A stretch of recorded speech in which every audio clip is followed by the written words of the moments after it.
안녕하세요. 저는 이경자라고 합니다. 정말 큰일 날 뻔했던 제 이야기 좀 들어주세요. 저는요, 이 나이 먹도록 남부러운 것 없이 살아왔다고 자부했어요. 숟가락 2개만 들고 서울 올라와 안 해본 고생 없이 살았지만 다 늙어서는 아들 덕에 떵떵거리며 호강하고 있으니 이만하면 성공한 인생이지요. 남편은 일찍 하늘로 갔어도 제겐 하늘이 내려준 보물 같은 아들, 김민철이가 있었습니다. 어디에 내놔도 빤질빤질 윤이 나는 내 아들. 그 녀석이 바로 제 인생의 자부심이고 살아가는 이유였어요. 민철이는 어릴 적부터 똑똑하고 남달랐습니다. 동네 사람들은 물론이고 학교 선생님들까지 민철이 칭찬을 입에 달고 살았으니까요. 그런 아들이 커서는 더 번듯한 사업가가 되어 제 어깨를 이렇게나 으쓱하게 해줄 줄 누가 알았겠어요. 그날도 저는 아들이 준 상품권으로 백화점 꼭대기 커피숍에서 복자랑 마주 앉아 있었어요. 창밖으로 서울 시내가 훤히 내려다 보이는 아주 비싼 곳이었죠. 복자는 커피잔을 만지작거리면서 연신 감탄을 하더군요. 어머, 경자 너는 좋겠다. 아들이 이렇게 좋은데도 다 데려오고. 우리 집 왼수들은 지들 입에 풀칠하기도 바쁜지 내 생일날 미역국은커녕 전화 한 통이 없어. 그 말에 제 어깨가 저도 모르게 으쓱 올라갔습니다. 사실은 민철이가 바빠서 같이 오지는 못하고 상품권만 쥐어준 거지만 굳이 그런 말까지 할 필요는 없잖아요. 우리 민철이가 좀 유별나야지. 얼마 전에는 이 옷도 사줬다. 너도 알지? 텔레비전에 나오는 배우들이나 입는다는 그 상표. 이게 얼마짜리인 줄 알면 너 아마 까무러칠걸. 제가 일부러 옷깃을 매만지며 자랑을 하자 복자 눈이 동그래졌어요. 어머, 어머. 이게 그 옷이야? 아이고, 빛깔부터 다르네. 달라. 나는 이런 거 구경도 못 해봤는데. 아들 하나 정말 잘 뒀다, 경자 너는. 잘 두긴 뭘. 지가 알아서 잘 큰 거지. 그래도 이 어미 고생한 건 알아주는 것 같아서 기특하긴 해. 너는 잘 모를 거야. 내가 쟤 하나 반듯하게 키우려고 시장 바닥에서 배추파리하며 얼마나 모질게 살았는지. 옛날 고생했던 시절 이야기를 꺼내니 괜히 코끝이 찡해지는 기분이었어요. 하지만 그 고생이 있었기에 지금의 단맛이 더 크게 느껴지는 것이겠지요. 복자는 부러움이 가득한 눈으로 저를 보며 한숨을 쉬었습니다. 그러게 말이다. 너 고생한 거 이 동네에서 모르는 사람 없지. 그러니 하늘이 복을 내린 거야. 우리 아들은 대체 누굴 닮아 그 모양인지 몰라. 너무 속 썩지 마. 다 제 복 타고나는 거지. 그나저나 우리 민철이가 이번에 또 큰일을 해냈지 뭐니. 무슨 노인들을 위한 복지타운을 짓는다나 봐. 아주 좋은 집을 싸게 살 수 있게 해주는 거래. 나라에서도 상을 줘야 할 일 아니겠어? 내가 그래서 너한테도 말했잖아. 너네 영감님 퇴직금 받은 거 은행에 썩히지 말고 우리 아들한테 투자하라고. 몇 배로 불려준다니까. 제 말에 복자가 귀가 솔깃했는지 몸을 앞으로 쭉 빼더군요. 정말? 그거 아무나 할 수 있는 거야? 워낙 큰 돈이라 겁이 나서. 겁은 무슨. 내 이름, 아니 내 아들 김민철이 이름을 걸고 하는 건데 뭐가 걱정이야. 내가 너라서 특별히 알려주는 거다. 나중에 딴소리 하지 말고 생각 있으면 빨리 말해. 자리 얼마 안 남았대. 그렇게 한참을 아들 자랑에 시간 가는 줄 모르고 떠들었어요. 집으로 돌아오는 발걸음은 또 얼마나 가볍던지요. 고급 아파트 입구에 들어서면서부터 콧노래가 절로 나왔습니다. 이런 좋은 집에서 살게 해준 것도, 백화점에서 비싼 커피를 마실 수 있게 해준 것도, 친구 앞에서 어깨 펴고 자랑할 수 있게 해준 것도 다 내 아들 민철이 덕분이었어요. 그런데 그날따라 이상하게 현관문을 열었을 때 집안이 컴컴하고 조용했어요. 늘 거실 불을 환하게 켜놓고 저를 맞이하던 며느리, 이진서가 보이지 않았습니다. 아가, 나왔다.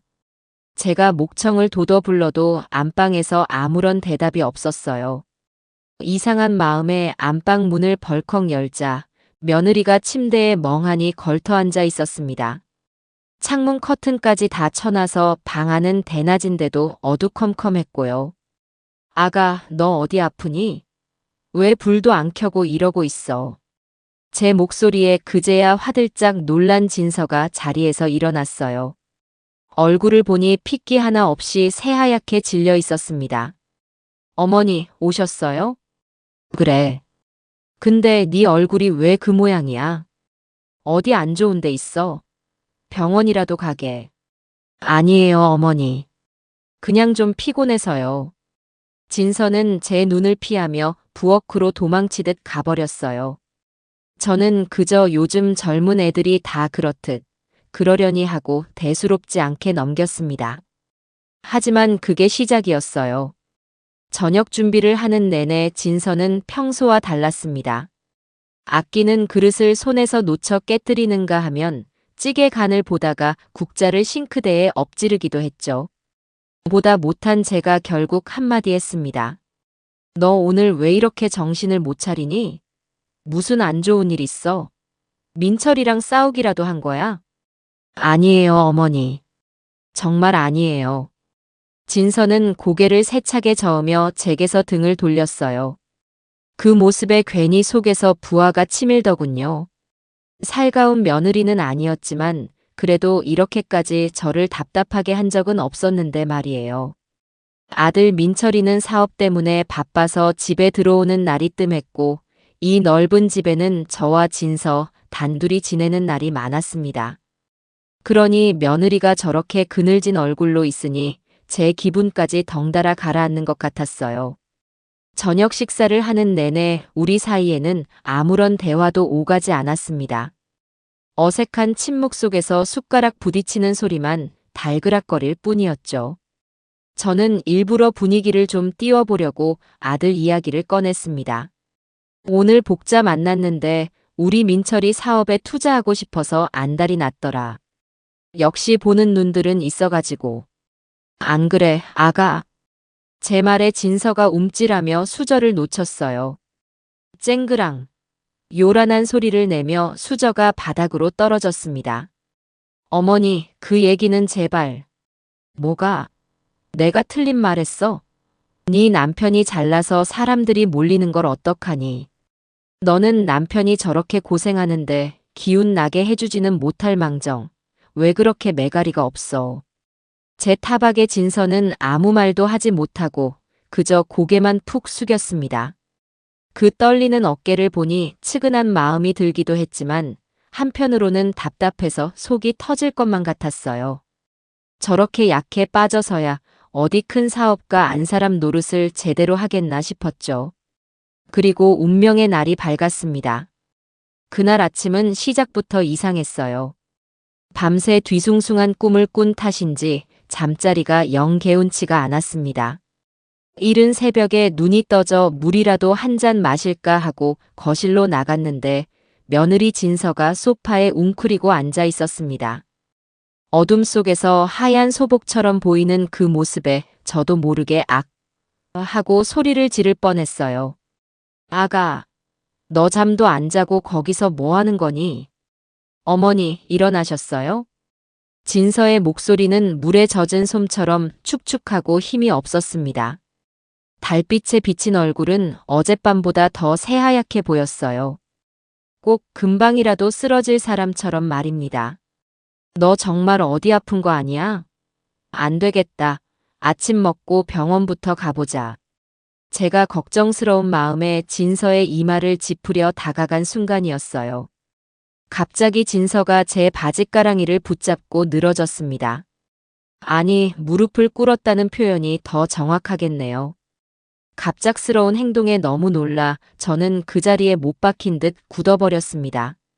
어머니, 제가 잘못했어요. 제가 다 잘못했으니까 제발 오늘 하루만, 딱 하루만 제 부탁 좀 들어주세요. 네. 아니, 아가. 너 왜 이래? 무슨 일인데 그래? 일단 일어나서 말을 해봐. 저는 진서를 일으켜 세우려고 했지만 녀석은 죽어도 안 일어나겠다며 버텼습니다. 그러고는 거의 울음이 터지기 직전의 목소리로 제게 애원하기 시작했어요. 어머니, 오늘은 절대 텔레비전 보시면 안 돼요. 절대로요.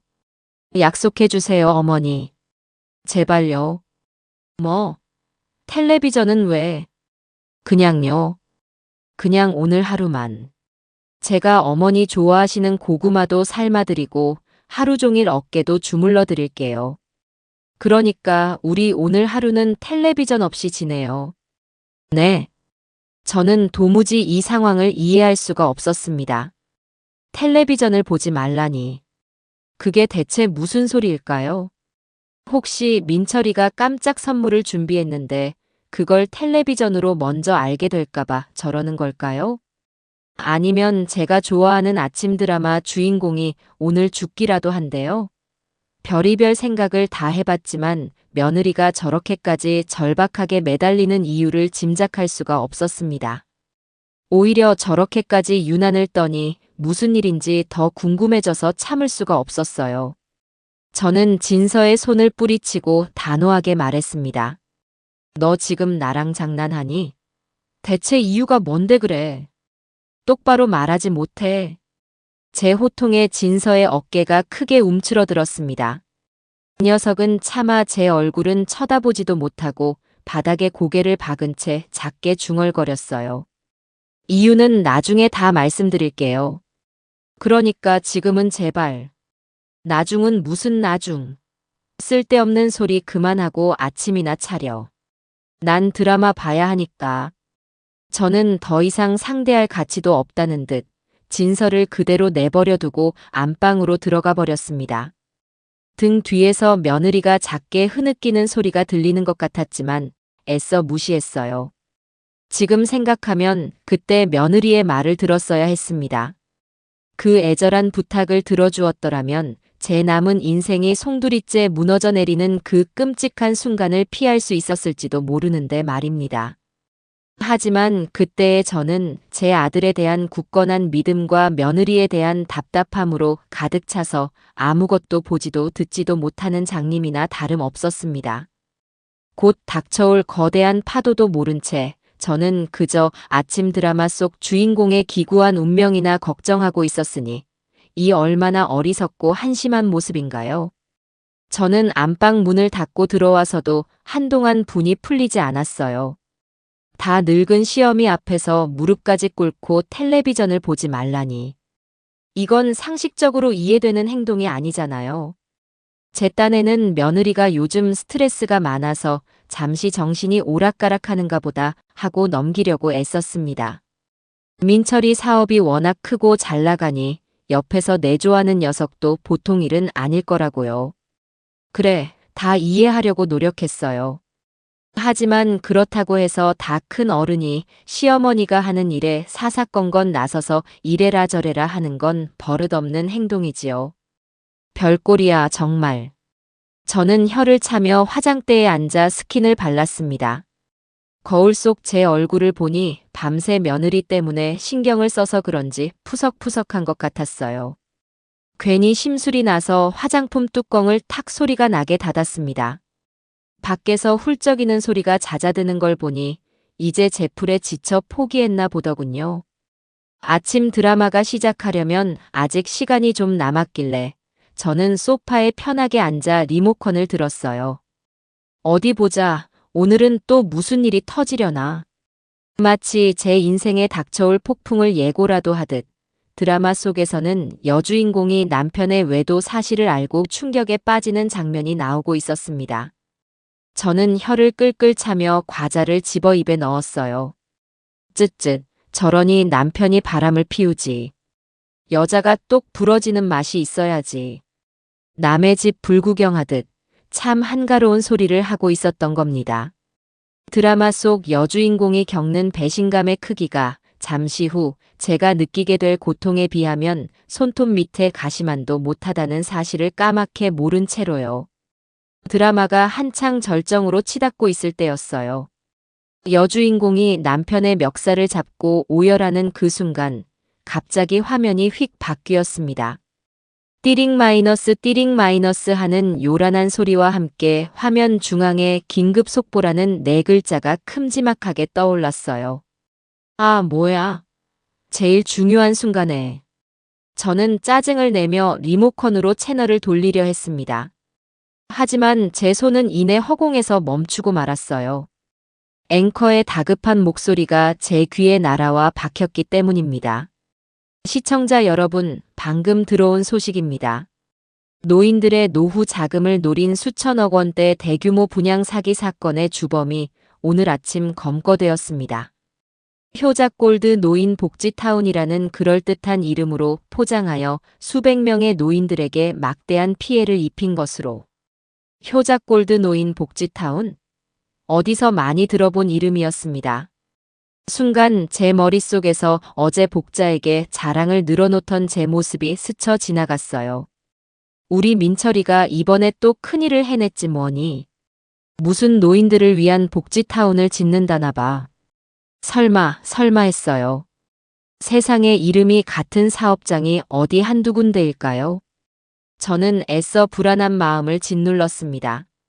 하지만 다음 순간 화면에 잡힌 현장 모습에 저는 숨을 쉴 수가 없었어요. 검은 양복을 입은 수사관들에게 둘러싸여 끌려 나오는 한 남자. 그 남자의 얼굴이 화면 가득 클로즈업 되었습니다. 마스크를 썼지만 제가 평생을 보고 살아온 제 아들의 눈매와 이마를 못 알아볼 리가 없었지요. 주범은 옐로우 골드 건설 대표 김민철 씨인 것으로 밝혀졌습니다. 김 씨는 그동안 성공한 청년 사업가이자 효자로 알려져 앵커의 목소리가 웅웅거리며 멀게 들려왔어요. 제 눈에는 오직 화면 속 아들의 모습만 보였습니다. 수사관들에게 양팔이 붙잡힌 채 힘없이 끌려 나오던 아들. 그 순간 아들이 카메라를 향해 고개를 들었어요. 그 눈빛. 제가 알던 반듯하고 선량한 아들의 눈이 아니었습니다. 차갑고 날카롭고 심지어는 이 모든 상황이 귀찮다는 듯한 생전 처음 보는 낯선 눈빛이었어요. 화면 아래로는 자막이 정신없이 흘러가고 있었습니다. 피해자 대부분 70대 이상 노인, 피해액 2천억 원 추산, 아들 이름 믿고 투자했다 길거리로. 제 입에서 바람 빠지는 소리가 희미하게 새어나왔습니다. 손에 들고 있던 과자 봉지가 바닥으로 힘없이 떨어졌어요. 믿을 수가 없었습니다. 아니, 믿고 싶지 않았어요. 이건 꿈일 거라고, 아주 질이 나쁜 악몽일 거라고 생각했습니다. 우리 아들이, 그 착하고 효심 깊은 내 아들이 사기꾼이라니. 그것도 늙은이들의 쌈짓돈을 노린 악질 사기꾼이라니. 말도 안 되는 소리였어요. 분명 무슨 오해가 있을 거라고, 동명이인이거나 아니면 누군가의 모함일 거라고 저는 필사적으로 현실을 부정했습니다. 하지만 제 귀를 파고드는 처절한 울음소리가 그것이 모두 현실임을 증명하고 있었어요. 카메라 앞으로 몰려든 할머니, 할아버지들이 땅을 치며 절규하고 있었습니다. 내 돈 내놔. 이 사기꾼 녀석아. 평생 모은 돈이다 이놈아. 너 때문에 우리 영감 약값도 없게 생겼다. 그 아비규환 속에서 제 눈에 익은 얼굴이 들어왔습니다. 어제 저와 함께 커피를 마셨던 복자였어요. 복자는 바닥에 주저앉아 경자야, 네 아들이 나한테 어떻게 이럴 수가 있어 라며 목 놓아 울고 있었습니다. 그 모습을 본 순간 제 머릿속에서 무언가 툭 하고 끊어지는 소리가 났습니다. 어지러웠어요. 세상이 빙글빙글 돌기 시작했습니다.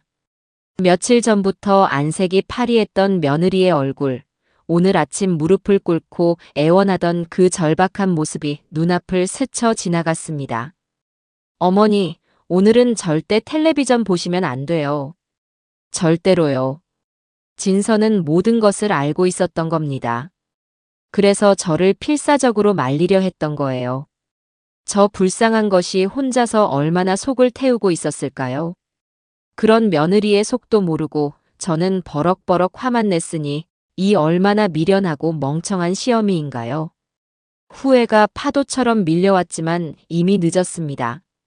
제 심장이 발밑으로 쿵 하고 떨어지는 기분이었어요. 숨이 턱 막히고 손끝부터 시작해 온몸이 차갑게 식어갔습니다.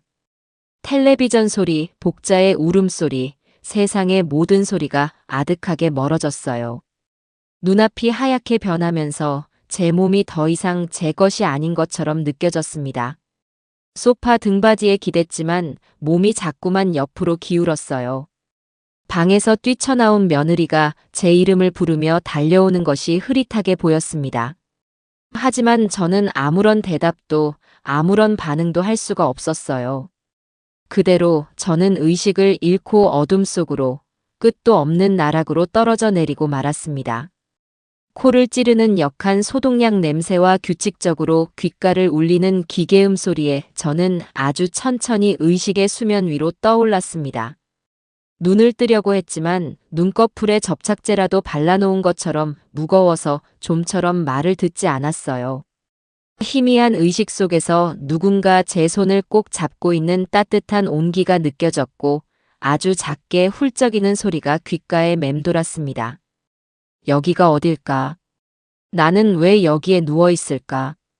한참을 어둠 속에서 허우적거린 끝에 겨우 무거운 눈꺼풀을 들어 올렸을 때 제 눈에 들어온 것은 낯설고 새하얀 병원 천장이었습니다. 아, 내가 쓰러졌었구나. 그 사실을 인지하는 순간 닫혀있던 기억의 수문이 한꺼번에 터져버렸습니다. 텔레비전 화면 가득 잡혔던 수갑찬 아들의 모습, 피를 토하듯 절규하던 복자의 얼굴, 그리고 너도 나랑 한패였어? 라며 저를 향해 던졌던 그 원망 가득한 눈빛까지. 그 모든 기억들이 무거운 쇳덩이가 되어 제 가슴을 다시 한번 짓누르기 시작했어요. 저도 모르게 숨이 턱 막히는 소리가 새어나왔습니다. 그것은 꿈이 아니었습니다. 제가 감당해야 할 끔찍하고도 잔인한 현실이었습니다. 그 사실을 다시 한번 마주하는 순간 온몸에 소름이 돋고 심장이 얼음물에 담긴 것처럼 차갑게 죄어오는 기분이었습니다. 차라리 영원히 깨어나지 말았어야 했는데 이 지옥 같은 현실을 다시 마주하느니 차라리 저 어둠 속에서 영원히 잠들었어야 했는데. 어머니, 정신이 드세요? 어머니, 의사 선생님, 간호사님, 여기요. 제 손을 잡고 낡은 소파에 웅크리고 있던 며느리 진서가 용수철처럼 튀어올랐습니다. 그 녀석의 얼굴은 며칠은 굶은 사람처럼 헬쑥했고 눈물과 걱정으로 범벅이 되어 그야말로 엉망진창이었습니다. 눈은 또 얼마나 울었는지 시뻘겋게 충혈되어 퉁퉁 부어 있었고요. 진서는 제 손을 잡은 채 어쩔 줄을 몰라 하며 복도로 뛰쳐나가 의사를 찾으러 허둥댔습니다. 저는 그런 진서의 옷자락을 미세하게 떨리는 손으로 힘겹게 붙잡았어요. 지금은 의사가 중요한 게 아니었습니다. 저는 단 한 번만이라도, 마지막으로 한 번만이라도 이 모든 것이 거짓이기를 바라는 마음으로 확인해야 할 것이 있었습니다. 아가 아니지? 그 뉴스에 나온 거, 그거 우리 민철이 아니지 않니? 얼굴이 닮은 다른 사람이겠지. 그런 거지? 응. 제발 그렇다고 말 좀 해줘. 제 목소리는 갈라지고 쉬어서 제대로 나오지도 않았습니다. 하지만 진서는 제 말을 다 알아들은 모양이었어요. 복도에서 의사를 부르던 녀석은 제 질문에 아무런 대답도 하지 못하고 그 자리에 얼어붙은 채로 다시 고개를 숙이고 말았습니다. 그리고는 참았던 눈물을 다시 굵은 빗방울처럼 뚝뚝 바닥으로 떨어뜨리기 시작했어요. 그 길고 긴 침묵과 뜨거운 눈물이 제게 이 세상 그 어떤 말보다 더 잔인하게 모든 것을 말해주고 있었습니다. 제 마지막 남은 신락 같은 희망이 산산조각 나 제가 되어 흩어지는 순간이었습니다. 잠시 후 의사와 간호사가 들어와 제 상태를 이것저것 확인했습니다. 혈압을 재고 청진기를 대보고 눈꺼풀을 뒤집어 보기도 했어요. 의사는 큰 충격을 받아서 생긴 일시적인 쇼크이니 절대적인 안정을 취해야 한다고 마음을 편하게 가지라고 말했습니다. 마음을 편하게 가지라니. 자식놈이 천하의 사기꾼이 되어온 세상에 얼굴이 팔렸는데 이 세상 어느 어미가 마음을 편하게 가질 수 있단 말인가요? 의사와 간호사가 나간 뒤 병실에는 다시 저와 진서 단둘만 남았습니다. 숨막히는 침묵이 납덩이처럼 우리 둘을 짓눌렀어요. 저는 멍하니 천장에 박힌 얼룩 자국만 바라보았습니다. 아무런 생각도 할 수가 없었어요. 그냥 이대로 눈을 감고 영원히 깨어나지 않았으면 좋겠다는 생각, 그 생각 하나뿐이었습니다. 얼마나 지났을까요? 한참을 문 앞에서 서성거리던 진서가 훌쩍임을 멈추고 결심한 사람처럼 제 침대 옆으로 다가와 의자에 앉았습니다. 그리고는 아주 오랫동안 지옥 같은 시간 속에서 혼자서만 사겨왔을 그 끔찍하고도 무거운 이야기들을 하나씩 아주 천천히 꺼내놓기 시작했어요. 어머니, 다 제 잘못이에요. 조금 더 빨리 어머니께 말씀드렸어야 했는데 제가 너무 어리석고 겁이 많았어요. 정말 죄송해요. 저는 대답 없이 듣고만 있었어요. 지금 누구를 탓하고 원망할 기력조차 남아있지 않았습니다. 제가 그 사람이 좀 이상하다고 생각한 건 한 6개월도 더 된 것 같아요. 처음에는 그저 사업 때문에 바쁜가 보다 했어요. 밤늦게 들어오는 날이 잦아지고 주말에도 서재에 틀어박혀 밤새 누군가와 통화하는 일이 많아졌죠. 제가 무슨 일이냐고 물으면 그냥 중요한 해외 투자 건이라고 여자들은 신경 쓰지 말라고 퉁명스럽게 말할 뿐이었어요. 진서의 말에 따르면 민철이는 아주 치밀하고 계획적으로 그리고 아주 교활하게 움직였다고 해요. 처음에는 정말로 번듯한 건설 회사를 운영하는 것처럼 보였다고 합니다.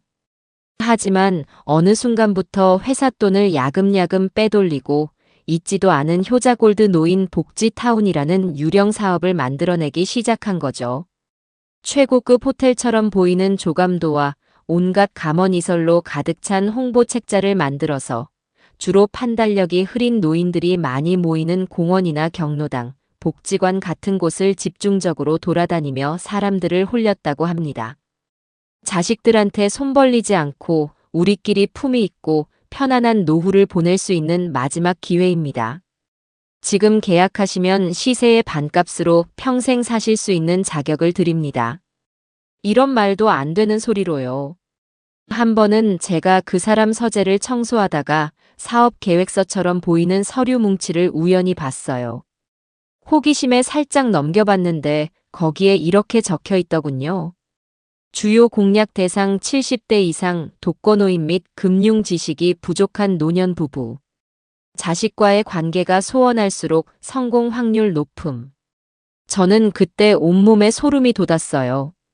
어머니, 이건 사업이 아니라 덫을 놓고 벌이는 사냥이었던 거예요. 진서는 그 사실을 알고 그날 밤 민철이에게 따졌다고 합니다. 이게 다 무슨 짓이냐고 당장 그만두지 않으면 어머니께 모든 것을 말씀드리겠다고요. 그러자 민철이는 태연한 얼굴로 비웃으며 이렇게 말했다고 해요. 어머니, 우리 어머니가 그 말 듣고 어떻게 될 것 같아? 평생 아들 하나만 보고 살아온 분이야. 자식 잘못 키웠다는 충격에 혈압 올라 쓰러지실걸. 너 때문에 우리 엄마 잘못되기라도 하면 그건 다 네 책임이야. 너는 네 손으로 시어머니를 죽이는 살인자가 되는 거라고. 그 악마 같은 협박에 진서는 아무것도 할 수가 없었다고 합니다. 제게 사실을 말했다가 제가 정말 쓰러지기라도 할까봐, 그리고 이성을 잃은 민철이가 자신과 자기 친정 식구들에게 무슨 짓을 할지 몰라 너무나 무서웠다고요. 그래서 혼자서 몰래 증거를 모으기 시작했답니다. 민철이의 통화 내용을 녹음하고 서재에 숨겨둔 비밀 서류들을 한밤중에 몰래 사진으로 찍어두면서요. 언젠가는 이 모든 것을 세상에 밝혀야 한다는 생각, 그 생각 하나만으로 하루하루를 지옥 속에서 버텨왔다고 했습니다. 제가 너무 한심하고 바보 같죠, 어머니? 좀 더 용기를 냈어야 했는데. 그래서 피해가 이렇게 눈덩이처럼 커지기 전에 막았어야 했는데. 저 때문에 더 많은 분들이. 진서는 자책하며 말을 잇지 못하고 오열했습니다. 저는 그런 며느리를 보니 가슴이 미어졌어요. 저 어리고 여린 것이 혼자서 얼마나 무섭고 외롭고 고통스러웠을까요? 제가 조금만 더 일찍 며느리의 그늘진 얼굴을 알아보고 아가, 무슨 일 있니? 하고 따뜻하게 물어봐 주었더라면 이렇게까지 되지는 않았을지도 모릅니다. 모든 것은 아들을 맹목적으로 믿고 며느리의 고통을 애써 외면한 제 잘못이었습니다. 이야기를 듣는 내내 저는 눈물 한 방울 흘리지 않았어요. 너무 큰 충격을 받으면 오히려 눈물이 나지 않는다는 말을 그때 처음으로 실감했습니다. 가슴속에 커다란 쇳덩이가 들어앉은 것처럼 답답하고 뜨거운 불덩이가 목구멍으로 치밀어 오르는 것 같았어요. 내 아들이 내가 내 목숨처럼 사랑하고 내 모든 것을 바쳐 키운 내 아들이 어떻게 그런 악마 같은 짓을 할 수 있었을까요? 사람의 탈을 쓰고 어떻게 자기 부모뻘 되는 불쌍한 늙은이들의 등을 칠 수가 있었을까요? 한참 동안 말이 없던 제가 모래알이 굴러가는 것처럼 껄끄러운 목소리로 힘겹게 입을 열었습니다. 복자는 내 친구 복자는 어떻게 됐니? 전 재산을 다 넣었다고 하던데. 제 질문에 진서는 한참을 망설이다가 휴대폰을 꺼내 들었습니다. 그리고는 떨리는 손으로 영상 하나를 제게 보여주었어요. 경찰서 앞에서 기자들에게 둘러싸여 울고 있는 피해자들의 모습이었죠. 그리고 그 중심에 제 50년 지기 친구 복자가 있었습니다. 머리는 산발이 되고 얼굴은 눈물로 엉망이 된 채 복자는 마이크를 붙잡고 악을 쓰듯 울부짖었어요. 내가 내 친구 경자 말만 믿고 그년이 지 아들놈이 얼마나 효자고 얼마나 반듯한 놈이라고 나한테 입이 마르고 닳도록 자랑을 해서. 그래서 우리 영감 마지막 수술하려고 자식들한테 아쉬운 소리 해가며 빌린 돈까지 전부 다 털어 넣었어. 근데 이게 다 사기라니. 이게 다 거짓말이라니. 경자야, 너는 정녕 몰랐어? 아니면 알면서도 나를 속인 거야? 너도 나랑 한패가 돼서 내 돈을 등쳐먹은 거냐고. 말 좀 해봐, 이 나쁜 년아. 복자는 저를 원망하고 있었습니다. 저를 철천지원수 보듯 공범으로 의심하며 절규하고 있었어요. 그 모습을 본 순간 저는 결국 참았던 눈물을 터뜨리고 말았습니다. 가슴을 치고 머리를 쥐어뜯으며 짐승처럼 통곡했어요. 제가 무슨 짓을 한 걸까요? 제가 아들 자랑을 하고 다니며 복자를 부추긴 것이나 다름없었습니다. 제가 복자를 사기 구렁텅이로 제 손으로 직접 밀어넣은 공범이었던 겁니다. 차라리 저를 찾아와 욕을 하고 머리채를 잡았으면 속이라도 시원했을 텐데 저를 믿었던 만큼 사무치는 배신감에 몸부림치는 친구의 모습을 보니 심장이 갈기갈기 찢어져 가루가 되는 것 같았어요. 어머니 진정하세요. 이러다 정말 큰일 나세요. 제발요, 어머니. 진서가 저를 부축하며 함께 울었습니다. 하지만 저는 멈출 수가 없었어요. 제 아들 때문에 평생의 터전을 잃고 길거리에 나앉게 된 수많은 사람들, 그리고 50년 우정을 나눈 친구에게 씻을 수 없는 상처를 준 제 자신이 너무나 원망스러워 견딜 수가 없었습니다. 그날 밤, 저는 병실 침대에 누워 뜬 눈으로 밤을 새웠습니다. 창밖은 칠흑같이 어두웠지만 제 마음속의 영원한 어둠에 비하면 아무것도 아니었습니다. 제 인생은 이제 완전히 끝났다고 생각했어요. 더 이상 살아갈 희망도 이유도 자격조차도 없다고요. 병원에서는 하루 이틀 더 안정을 취하고 경과를 지켜본 후에 퇴원하라고 했지만 저는 막무가내로 고집을 부려 다음 날 아침 바로 퇴원 수속을 밟았습니다. 이런 낯설고 불편한 곳에 시체처럼 누워있느니 차라리 내 집에서 모든 것을 정리하고 싶었어요. 진서의 부축을 받아 아파트에 들어서는 순간 저는 현관문 앞에서부터 숨이 턱 막히는 것을 느꼈습니다. 불과 이틀 전 아침까지만 해도 세상에서 가장 안락하고 자랑스러운 나의 왕국이었던 이 집이 지금은 마치 거대한 무덤처럼 혹은 내 아들의 범죄 사실을 전시해 놓은 징그러운 박물관처럼 느껴졌어요. 거실에 들어서자 이틀 전 아침에 끔찍한 기억이 마치 어제의 일처럼 생생하게 되살아나 저를 덮쳤습니다. 제가 정신을 잃고 쓰러졌던 바로 그 소파 앞에는 아직도 제가 먹다 흘린 과자 부스러기들이 어지럽게 흩어져 있었어요. 그리고 그 맞은편에는 모든 불행의 시작이었던 저주스러운 텔레비전이 마치 거대한 검은 무덤처럼 입을 꾹 다문 채 덩그러니 놓여 있었습니다. 저는 마치 귀신이라도 본 사람처럼 비틀거리며 뒷걸음질 쳤습니다. 어머니, 괜찮으세요? 힘드시면 방에 들어가서 좀 누우세요. 진서가 걱정스러운 얼굴로 제 팔을 붙잡았지만 저는 고개를 저었어요. 이 집안에 제 발로 다시 들어선 이상, 더 이상 현실을 외면하고 도망칠 수는 없었습니다. 저는 결심한 사람처럼 천천히, 아주 천천히 집 안을 둘러보기 시작했어요. 마치 처음 와보는 낯선 공간을 살피듯이요. 민철이가 어버이날 선물이라며 사준 앉으면 구름처럼 온몸이 푹 꺼지던 이탈리아제 최고급 소파. 제 결혼 기념일 선물이라며 바꿔준 벽 한쪽을 가득 채운 영화관처럼 커다란 텔레비전. 그리고 제 방으로 들어가자 제 눈에 가장 먼저 들어온 것은 화장대 위에서 조명빛을 받아 영롱하게 번쩍이는 보석함과 옷장. 문을 열자마자 위용을 뽐내며 걸려있는 이틀 전 복자에게 그렇게나 자랑했던 바로 그 비싼 모피 코트였습니다. 그 모든 것들이 이제는 더 이상 제 인생의 훈장도 자랑거리도 아니었어요.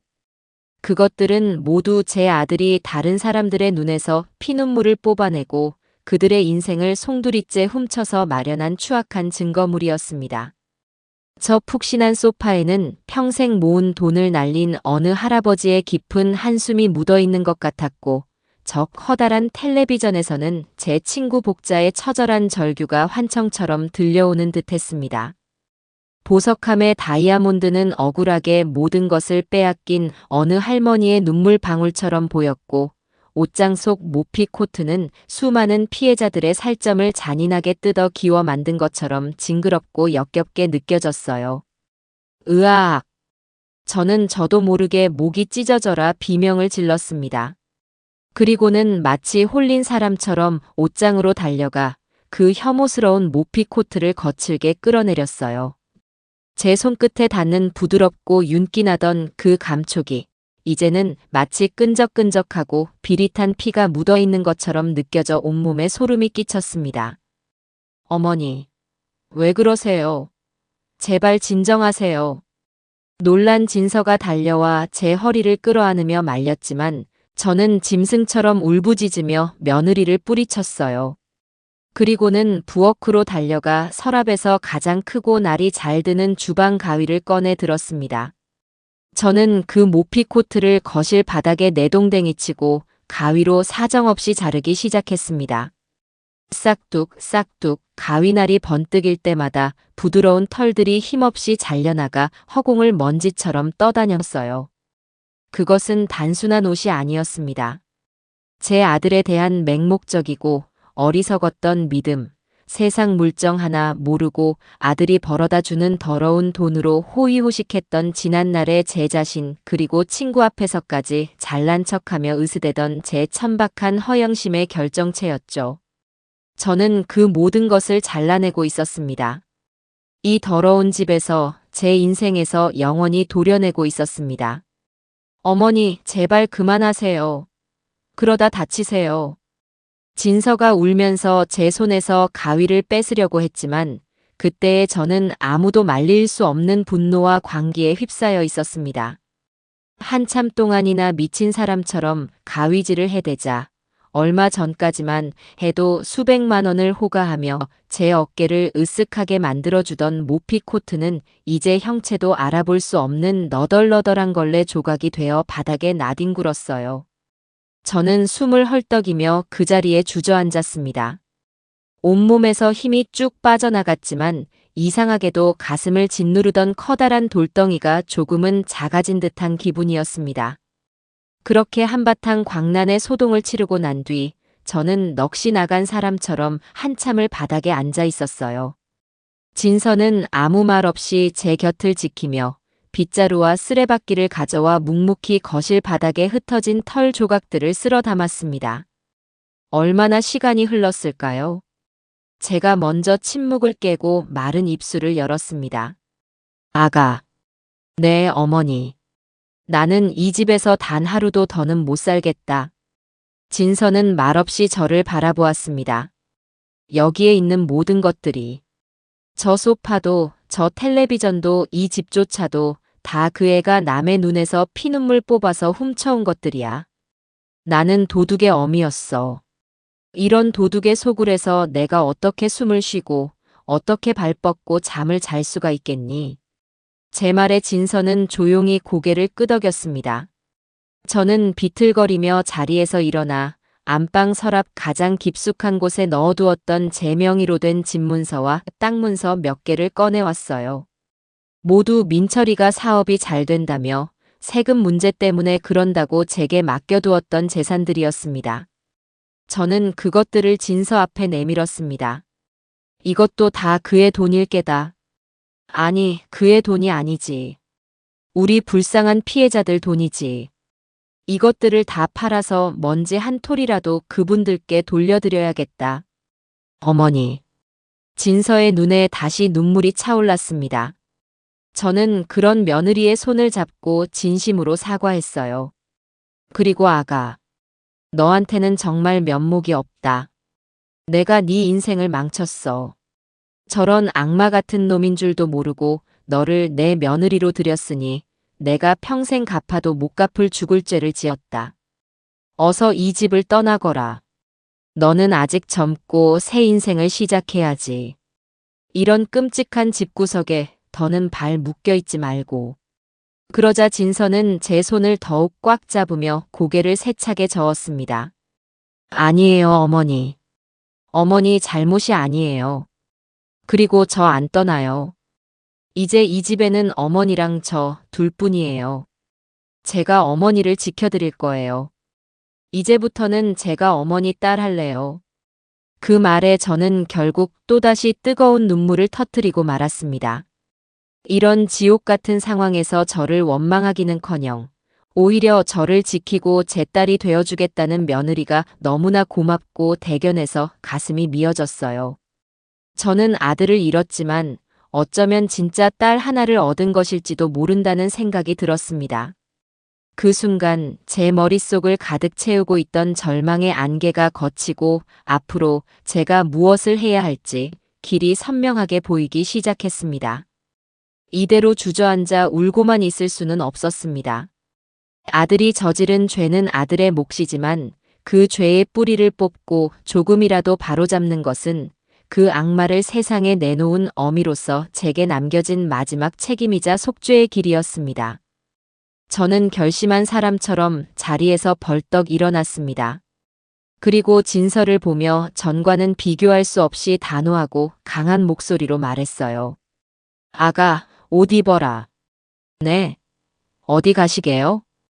경찰서에 가야겠다. 경찰서요? 민철 씨 면회 가시게요? 가서 탄원이라도. 진서의 물음에 저는 고개를 가로저었습니다. 아니, 내 아들놈 잡는 거 도와주러 간다. 아니, 내 아들놈뿐만 아니라 그놈이랑 붙어먹은 공범놈들까지 모조리 다 잡아넣는 거 내가 도와주러 간다. 제 말에 진서의 눈이 동그래졌어요.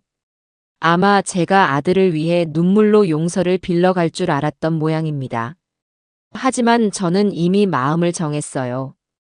김민철은 더 이상 제 아들이 아니었습니다. 수많은 사람들의 인생을 파멸시킨 사회의 암적인 존재였고 저는 그 암 덩어리를 세상에 내놓은 어미로서 제 손으로 직접 그 뿌리까지 도려내야만 했습니다. 네가 그동안 몰래 모아뒀다는 증거들 전부 다 챙겨라. 그리고 내가 아는 것들, 그 애가 평소에 어디에 돈을 숨기는지, 누구랑 밤늦게까지 통화하는지, 술만 마시면 자랑처럼 떠들어대던 그놈의 비밀 금고가 어디 있는지 내가 아는 건 전부 다 말할 거다. 한 놈도 빠짐없이 그놈들이 훔쳐간 돈 한 푼까지 다 찾아내서 원래 주인들에게 돌려줘야지. 그게 내가 앞으로 살아갈 이유고 내가 해야만 할 일이다. 제 눈에는 더 이상 눈물도 절망도 슬픔도 없었습니다. 대신 용광로 속 쇳물처럼 뜨겁고 단단한 분노와 결심만이 이글거리고 있었죠.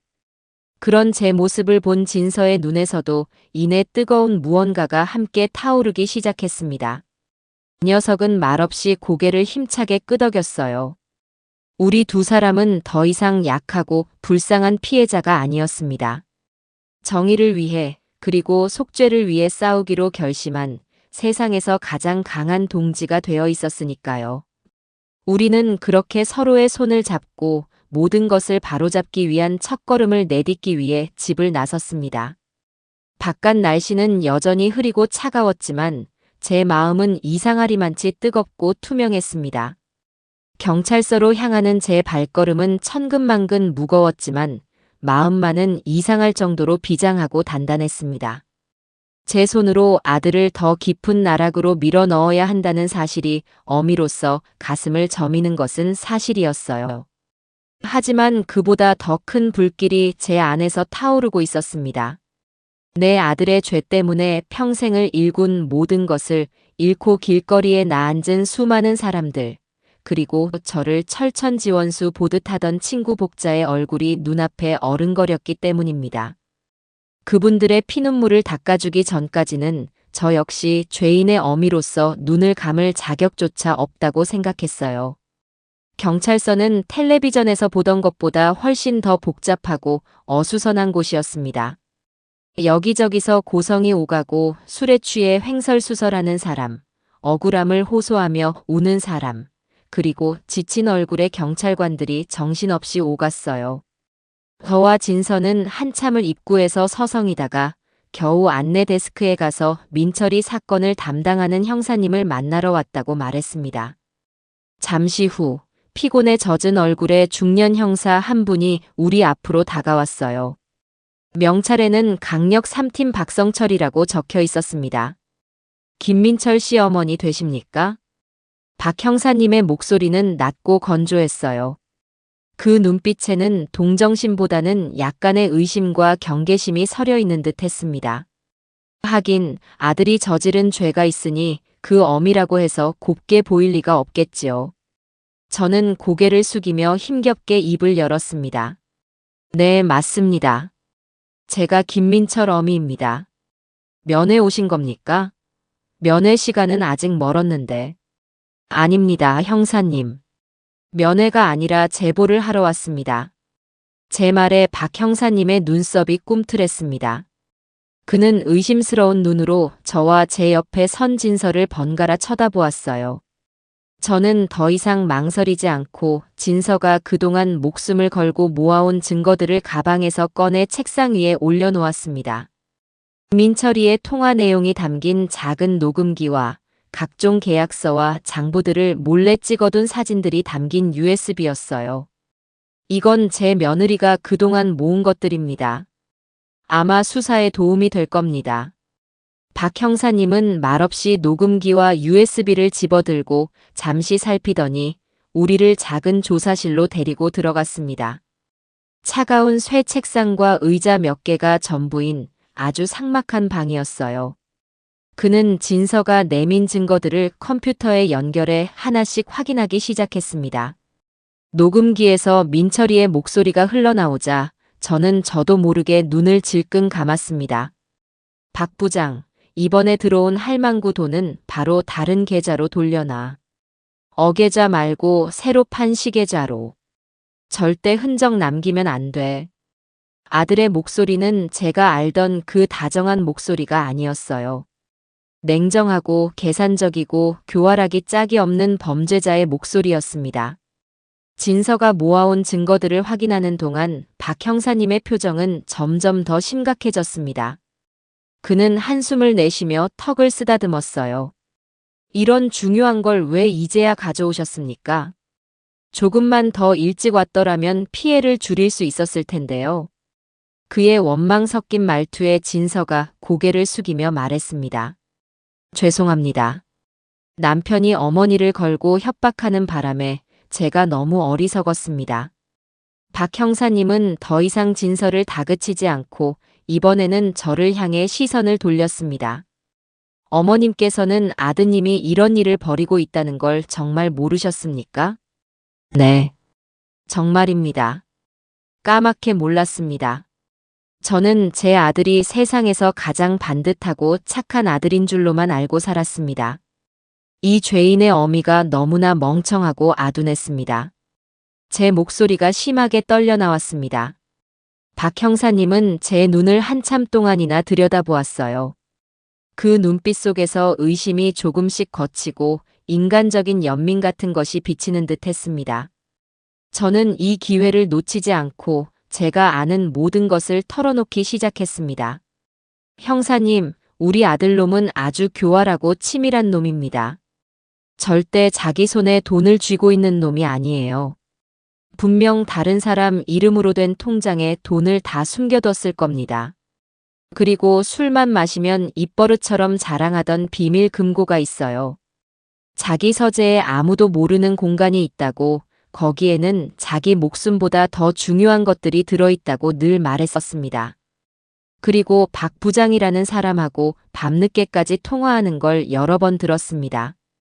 아마 그놈이 공범일 겁니다.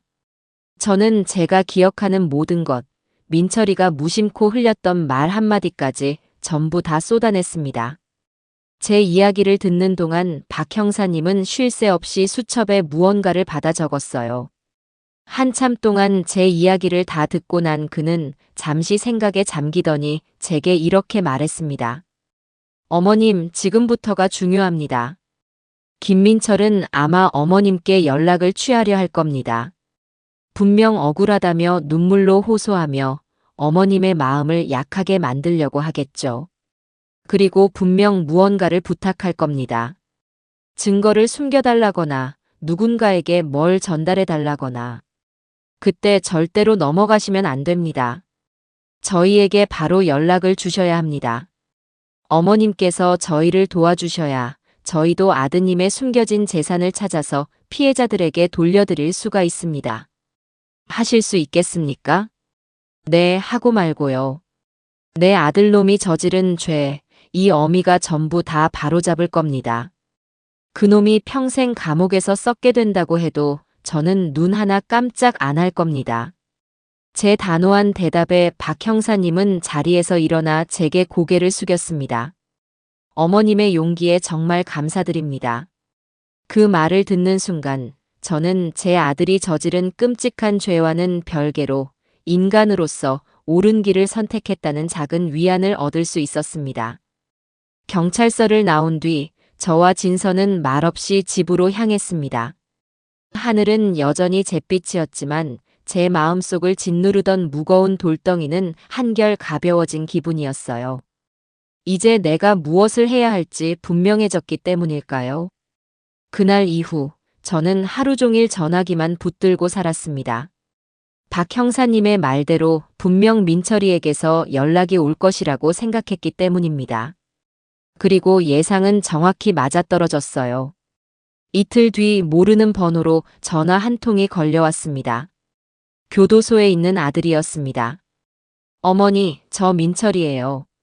수화기 너머로 들려오는 아들의 목소리는 잔뜩 잠겨 있었고 금방이라도 울음이 터질 것처럼 위태롭게 떨리고 있었습니다. 하지만 저는 더 이상 그 목소리에 속지 않았어요. 그래. 몸은 괜찮으냐? 저는 일부러 감정 없는 목소리로 짧게 대답했습니다. 그러자 아들은 기다렸다는 듯이 울음을 터뜨리며 억울함을 호소하기 시작했어요. 어머니, 저 정말 억울해요. 이건 다 박 부장 그놈이 꾸민 짓이에요. 저는 그놈 말만 믿고 도장만 찍어줬을 뿐인데 그놈이 제 뒤통수를 치고 돈을 전부 빼돌린 다음에 저한테 다 뒤집어 씌운 거예요. 어머니, 저 좀 믿어주세요. 제발요.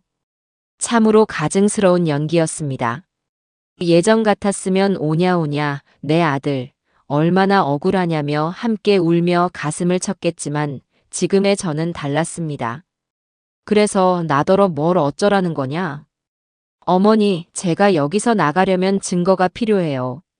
박 부장 그놈이 저를 협박했던 녹음 파일이 있어요. 그걸 검사한테 제출해야 제 누명을 벗을 수 있어요. 제 방 책상, 세 번째 서랍 안쪽에 손을 넣어보시면 작은 공간이 하나 있어요. 거기에 제가 작은 봉투 하나를 숨겨뒀거든요. 그거 아무도 모르게 꺼내서 제가 알려주는 변호사한테 좀 전해주실 수 있으세요? 어머니밖에 없어요. 제발 저 좀 살려주세요, 어머니. 아들은 눈물 콧물을 쏟으며 애절하게 매달렸습니다. 저는 아무런 대답 없이 수화기를 들고 있었어요. 제 아들은 마지막 순간까지도 저를 이용해 증거를 인멸하려고 하고 있었습니다. 어미의 모정이라는 것을 자신의 마지막 탈출구로 삼으려고 하고 있었던 겁니다. 그 순간 제 마음속에 남아있던 한 가닥 희미한 동정심마저 차갑게 식어버렸습니다. 알겠다. 네가 시키는 대로 해보마. 저는 일부러 아들을 안심시키는 말을 하고 전화를 끊었습니다. 그리고 곧바로 박 형사님께 전화를 걸어 방금 있었던 일을 모두 알렸어요. 박 형사님은 제게 절대로 먼저 서랍을 열어보지 말고 내일 아침 자신과 함께 집으로 가자고 신신당부를 했습니다. 다음 날 아침 약속한 시간에 박 형사님과 다른 수사관 2명이 저희 집으로 찾아왔습니다. 저는 그들을 민철이의 서재로 안내했어요. 아들 녀석의 서재는 언제나 깔끔하게 정돈되어 있었지만 지금 보니 그 모든 것이 사람들을 속이기 위한 위장이었을 뿐이라는 생각에 구역질이 났습니다. 박 형사님은 장갑을 낀 손으로 조심스럽게 민철이의 책상 세 번째 서랍을 열었어요. 그리고 서랍 안쪽 깊숙한 곳을 더듬더니 찾았습니다 하고 작게 말했습니다. 서랍 안쪽 벽면이 작은 문처럼 딸깍 소리를 내며 열렸고 그 안에서 손바닥만 한 작은 비밀 공간이 모습을 드러냈습니다. 그 안에는 아들이 말한 봉투가 들어있지 않았습니다. 대신 그곳에는 아주 낡고 손때 묻은 작은 수첩 하나가 들어있었어요. 박 형사님은 조심스럽게 그 수첩을 꺼내 펼쳐보았습니다. 저도 그 옆에서 숨을 죽인 채 수첩을 들여다보았어요. 그 안에는 날짜와 함께 알아보기 힘든 암호 같은 글자들과 숫자들이 빼곡하게 적혀 있었습니다. 이건 차명계좌 목록입니다. 그리고 이건 돈을 건넨 사람들의 이니셜과 금액으로 보입니다. 로비 장부인 것 같습니다. 그리고 뒷장에는 대포폰 번호와 공범들의 연락처까지. 김민철이가 그동안 저지른 모든 범죄의 기록이 이 작은 수첩 안에 다 들어있었군요. 박 형사님은 흥분을 감추지 못하며 말했어요. 아들은 저를 속였던 겁니다. 자신의 누명을 벗겨줄 증거가 아니라 자신의 모든 죄를 증명하는 판도라의 상자를 제 손으로 직접 숨기게 하려 했던 것이죠. 만약 제가 아들의 말을 곧이곧대로 믿고 이 수첩을 다른 곳으로 옮기기라도 했다면 이 모든 진실은 영원히 묻힐 뻔했습니다. 저는 온몸에 힘이 쭉 빠져나가는 것을 느끼며 벽에 등을 기댔습니다. 배신감에 눈물이 날 법도 한데 이상하게 눈물은 나오지 않고 헛웃음만 나왔어요. 내 아들이 정말 이 정도까지 쓰레기였구나. 어미의 마지막 전까지 자신의 범죄를 은폐하는 데 이용하려 했던 내 아들. 그 순간 저는 제 마음속에서 김민철이라는 존재를 완전히 지워버렸습니다. 박 형사님은 제게 다가와 제 어깨를 두드리며 말했습니다. 어머님, 정말 대단한 일을 하셨습니다. 이 수첩 하나면 김민철뿐만 아니라 그 일당 전부를 소탕할 수 있습니다. 어머님께서 수백 명의 피해자들을 구하신 겁니다. 그 말을 듣는 순간에도 저는 아무런 기쁨을 느낄 수가 없었어요. 그저 이 길고 긴 악몽이 어서 빨리 끝나기만을 바랄 뿐이었습니다. 수사관들이 돌아간 뒤 집에는 다시 정막이 흘렀습니다.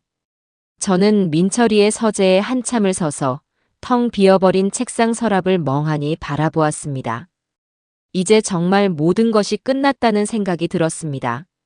하지만 그것은 저의 착각이었습니다. 진짜 위험은 이제부터 시작이라는 사실을 저는 그때까지도 모르고 있었으니까요. 아들의 비밀 장부가 경찰 손에 넘어간 뒤 며칠 동안은 오히려 폭풍전야처럼 조용했습니다. 뉴스에서는 연일 민철이 사건에 대해 떠들어댔지만 더 이상 새로운 소식은 나오지 않았어요. 아마도 박 형사님 팀이 제가 넘겨준 수첩을 바탕으로 공범들을 일망타진하기 위해 비밀리에 수사를 진행하고 있는 것이겠지요. 저와 진서는 하루하루 살얼음판을 걷는 심정으로 숨을 죽인 채 지냈습니다. 집 밖으로는 꼭 필요한 경우가 아니면 한 발짝도 나가지 않았어요. 혹시라도 아들의 공범들이 우리를 해코지하지는 않을까 하는 불안감 때문이었습니다. 하지만 언제까지고 집에만 숨어 있을 수는 없는 노릇이었어요. 냉장고도 텅 비어가고 무엇보다 계속 이렇게 갇혀 지내다가는 둘 다 미쳐버릴 것만 같았습니다. 그래서 며칠 만에 처음으로 저는 진서와 함께 장을 보기 위해 아파트 밖으로 나섰습니다. 일부러 사람들의 눈을 피해 모자를 푹 눌러 쓰고 마스크까지 꼈지만 괜히 모든 사람들이 저를 손가락질하며 수군거리는 것만 같아 고개를 들 수가 없었어요. 저 할머니가 그 사기꾼 어미래. 어미나 아들이나 똑같은 것들이야. 이런 환청이 귓가에 맴도는 듯 했습니다. 장을 보고 무거운 짐을 양손에 나눠들고 아파트 단지로 들어서는 길이었습니다. 아파트 후문 쪽에 인적이 드문 길을 따라 걷고 있는데 갑자기 등 뒤에서 낮고 불쾌한 목소리가 들려왔습니다. 김민철 씨 어머니 되시죠? 저는 너무 놀라 심장이 멎는 줄 알았습니다. 뒤를 돌아보니 검은 옷을 입은 험상궂은 인상의 젊은 남자 하나가 저를 삐딱하게 서서 내려다보고 있었어요. 한눈에 봐도 평범한 사람은 아니었습니다. 온몸에서 서늘하고 위협적인 기운이 뿜어져 나왔어요. 진서는 겁을 먹고 제 팔 뒤로 숨었습니다. 누구신데 그러시죠? 제가 떨리는 목소리로 묻자 남자는 비릿한 웃음을 흘리며 한 걸음 더 제게 다가왔습니다. 그리고는 제 귓가에 대고 뱀처럼 속삭였어요. 쓸데없는 짓은 그만하는 게 좋을 겁니다, 할머니. 괜히 긁어부스럼 만들지 말라고요. 아드님 생각하면 앞으로 몸조심하시는 게 좋을 거예요. 아시겠어요? 그 말을 남기고 남자는 유유히 어둠 속으로 사라졌습니다. 저는 그 자리에 얼어붙은 채 한동안 꼼짝도 할 수가 없었어요. 손에 들고 있던 장바구니가 바닥으로 떨어져 사과 몇 개가 대굴대굴 굴러가는 소리가 고요한 공간을 울렸습니다. 명백한 경고이자 협박이었습니다. 민철이의 공범들이 이미 저와 진서의 존재를 알고 우리를 감시하고 있다는 뜻이었죠. 등줄기에서 식은땀이 흘러내리고 다리가 후들후들 떨려왔습니다. 어머니 괜찮으세요? 어떡해요? 우리 이제 어떡해요? 진서는 거의 울상이 되어 제 팔을 붙잡았습니다. 솔직히 저도 너무나 무서웠습니다. 하지만 그 두려움보다 더 큰 감정이 제 마음속에서 불길처럼 치솟아 올랐어요. 그것은 바로 분노였습니다. 감히 저 따위 버러지 같은 놈들이 나를 협박해? 내 아들놈 하나 잘못 키운 죄로 평생을 죄인처럼 살아야 하는 것도 억울해 죽겠는데 이제는 그놈의 똘마니들한테까지 이런 취급을 당해야 한단 말인가. 저는 오히려 오기가 생겼습니다. 그래, 어디 한번 해볼 테면 해봐라. 이 늙은이가 죽기 전에 니놈들 뿌리까지 모조리 다 뽑아버리고 말 테다. 저는 떨리는 다리에 힘을 주고 똑바로 섰습니다. 그리고 진서의 손을 꽉 잡았어요. 아가, 정신 똑바로 차려. 저놈들이 저렇게 나온다는 건 지금 우리가 아주 잘하고 있다는 뜻이야. 저놈들이 지금 막다른 골목에 몰려서 똥줄이 타기 시작했다는 증거라고. 그러니까 우리는 여기서 멈추면 안 돼. 더 독하게, 더 모질게 나가야 해. 제 단호한 목소리에 진서도 조금은 안정을 되찾은 듯 눈물을 닦고 고개를 끄덕였습니다. 그날 밤 저는 잠을 이룰 수가 없었습니다. 두려움 때문이 아니었어요. 앞으로 무엇을 해야 할지에 대한 고민 때문이었습니다. 경찰이 수사를 하고 있지만 그것만으로는 부족하다는 생각이 들었어요. 아들이 숨겨놓은 재산을 전부 찾아내려면, 그리고 그 공범 놈들의 실체를 완전히 밝혀내려면 무언가 결정적인 단서가 더 필요했습니다. 그리고 그 단서는 어쩌면 아들이 아닌 다른 곳에 있을지도 모른다는 생각이 들었죠. 다음 날 아침, 저는 진서에게 말했습니다. 아가, 우리 피해자분들을 찾아가자. 네, 피해자분들을요? 하지만 그분들이 우리를 만나주실까요? 문전박대만 당할 거예요. 어쩌면. 진서는 겁을 먹고 말을 잇지 못했습니다. 돌팔매질이라도 당할까봐 두려웠겠지요. 저 역시 두렵지 않은 것은 아니었습니다. 하지만 저는 고개를 저었어요. 그래도 가야 해. 가서 무릎 꿇고 사죄라도 드려야지. 그게 인간된 도리야. 그리고 어쩌면 그분들과 이야기를 나누다 보면 우리가 미처 몰랐던 무언가를 알게 될 수도 있어. 민철이가 그분들에게 접근했을 때 무슨 말을 했는지, 또 다른 공범은 없었는지, 뭐라도 단서가 될 만한 게 있을지 몰라. 제 설득에 진서도 마지못해 고개를 끄덕였습니다. 저희는 수소문 끝에 이번 사건의 피해자들이 임시로 모여 지내는 작은 쉼터가 있다는 것을 알게 되었습니다. 시에서 마련해준 낡은 경로당 건물을 개조한 곳이었어요. 그곳으로 향하는 길은 마치 사형장으로 끌려가는 죄수처럼 발걸음이 떨어지지 않았습니다. 쉼터 문을 열고 들어서는 순간 수십 개의 눈동자가 일제히 저희에게로 향했습니다. 그 눈빛들 속에는 원망, 분노, 경멸, 그리고 깊은 절망이 뒤섞여 있었어요. 방 안의 공기는 무겁고 차갑게 가라앉아 있었습니다. 여기저기서 한숨과 탄식이 흘러나왔고 몇몇 분들은 넋이 나간 사람처럼 허공만 바라보고 있었어요. 제 아들 김민철이가 바로 이 평범하고 선량한 사람들의 인생을 송두리째 앗아간 것이었습니다. 저는 그분들 앞에 나아가 진서와 함께 바닥에 무릎을 꿇었습니다. 그리고는 차가운 바닥에 이마를 대고 깊이 머리를 조아렸어요. 죄송합니다. 정말 죄송합니다. 제가 죽을 죄를 지었습니다. 제 아들놈을 대신해서 이 죄인의 어미가 무릎 꿇고 사죄드립니다. 제 목소리는 형편없이 떨리고 갈라졌습니다. 한동안 아무도 말이 없었어요. 싸늘한 침묵만이 저희를 짓눌렀습니다. 그때 한쪽 구석에서 익숙한 목소리가 들려왔습니다. 이제 와서 사죄하면 뭐가 달라지는데? 죽은 우리 영감이 살아 돌아오기라도 한대. 네 아들놈 때문에 평생 모은 돈 다 날리고 충격으로 우리 영감은 눈도 못 감고 저 세상 갔어. 근데 이제 와서 죄송하다고? 그딴 말 들으려고 여기 온 거 아니니까 당장 나가. 고개를 들어보니 제 친구 복자였습니다. 며칠 사이에 복자는 폭삭 늙어 할머니가 되어버린 모습이었습니다. 핏기 없는 얼굴과 퀭한 눈, 부스스한 머리. 저를 향해 소리치는 그 눈에서는 피눈물이 흐르는 것 같았어요. 복자의 남편이 그 착하고 말 수 없던 아저씨가 돌아가셨다는 말에 저는 다시 한번 하늘이 무너지는 것 같았습니다. 복자야, 정말 미안하다. 내가 무슨 말을 할 수 있겠니? 그 입 닥쳐.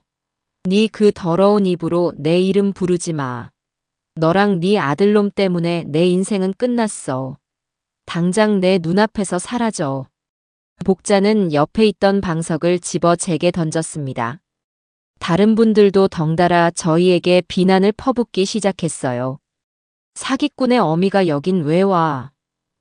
당신들도 한패 아니야? 어디서 착한 척 연기하고 있어? 경찰에 꼰질렀다고 하더니 이제 와서 동정이라도 받으려고 온 거냐? 욕설과 원망이 비수처럼 날아와 제 가슴에 박혔습니다. 저는 그 모든 비난을 묵묵히 온몸으로 받아냈어요. 그래요, 저는 맞아 죽어도 싼 죄인이었습니다. 그렇게 한바탕 소동이 지나가고 사람들이 지쳐서 씩씩거리고 있을 때였어요. 방 한쪽에서 휠체어를 탄 할아버지 한 분이 조용히 입을 열었습니다. 다들 그만들 좀 하시오. 저 양반이라고 편하겠소? 자식 잘못 키운 죄로 평생 가슴에 피멍이 들 텐데. 그리고 저 양반이 아들놈 비밀장부 경찰에 넘겨준 덕분에 공범놈들 잡을 희망이라도 생긴 거 아니오. 그 말에 웅성거리던 사람들도 조금씩 조용해졌습니다. 저는 고개를 들어 그 할아버지를 바라보았어요. 그분은 힘없는 미소를 지으며 제게 말했습니다. 나는 김민철 그놈한테 2번 속은 사람이오. 처음에는 땅을 팔라고 찾아와서 아주 헐값에 넘겼고 그 돈마저 복지타운에 투자하라고 해서 다 털어넣었지. 평생 농사만 짓고 살아온 늙은이가 뭘 알았겠소. 그냥 아들 같고 손주 같아서 믿었던 거지.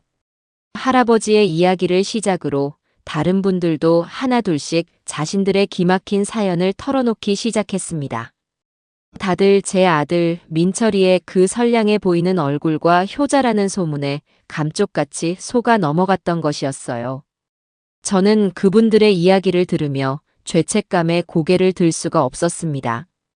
이야기를 나누는 동안 저는 혹시라도 단서가 될 만한 것이 있을까 싶어 집에서 가져온 낡은 사진첩 하나를 꺼냈습니다. 민철이의 어릴 적 사진들이 담겨 있는 앨범이었어요. 이 앨범을 왜 들고 왔는지 저도 잘 모르겠습니다.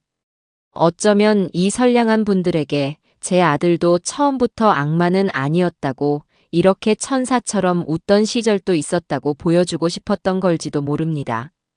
참으로 어리석은 생각이었죠. 저는 사진첩을 한 장 한 장 넘겼습니다.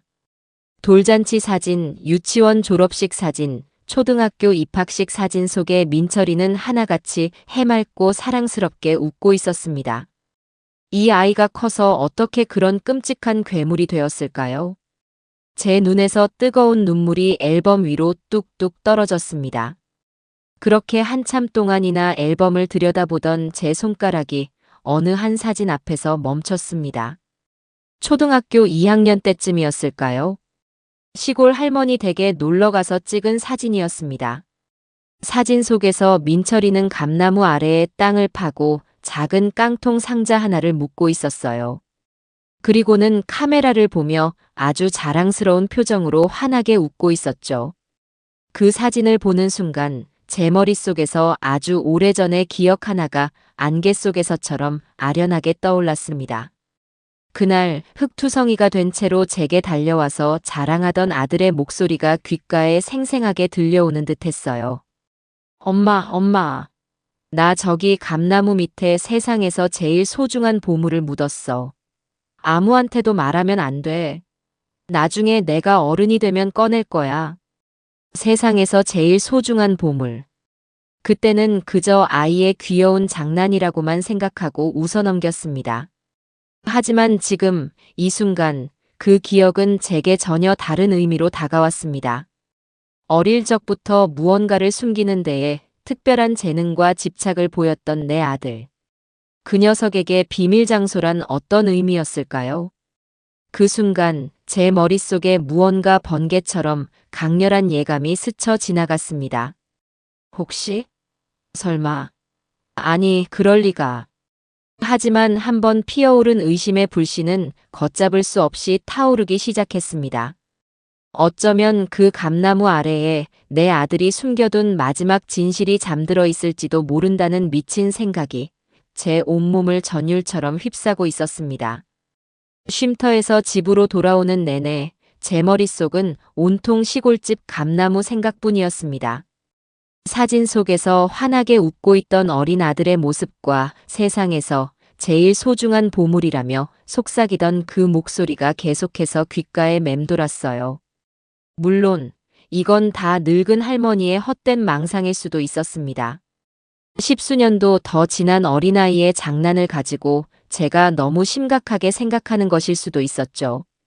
하지만 제 마음속에 어떤 직감 같은 것이 그곳에 반드시 가봐야 한다고, 그곳에 모든 것을 끝낼 수 있는 마지막 열쇠가 숨겨져 있다고 강하게 속삭이고 있었습니다.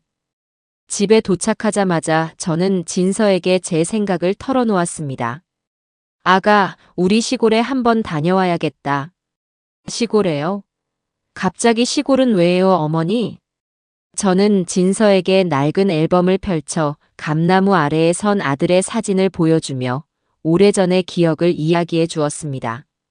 제 이야기를 다 들은 진서는 한동안 아무 말 없이 생각에 잠겨 있었어요.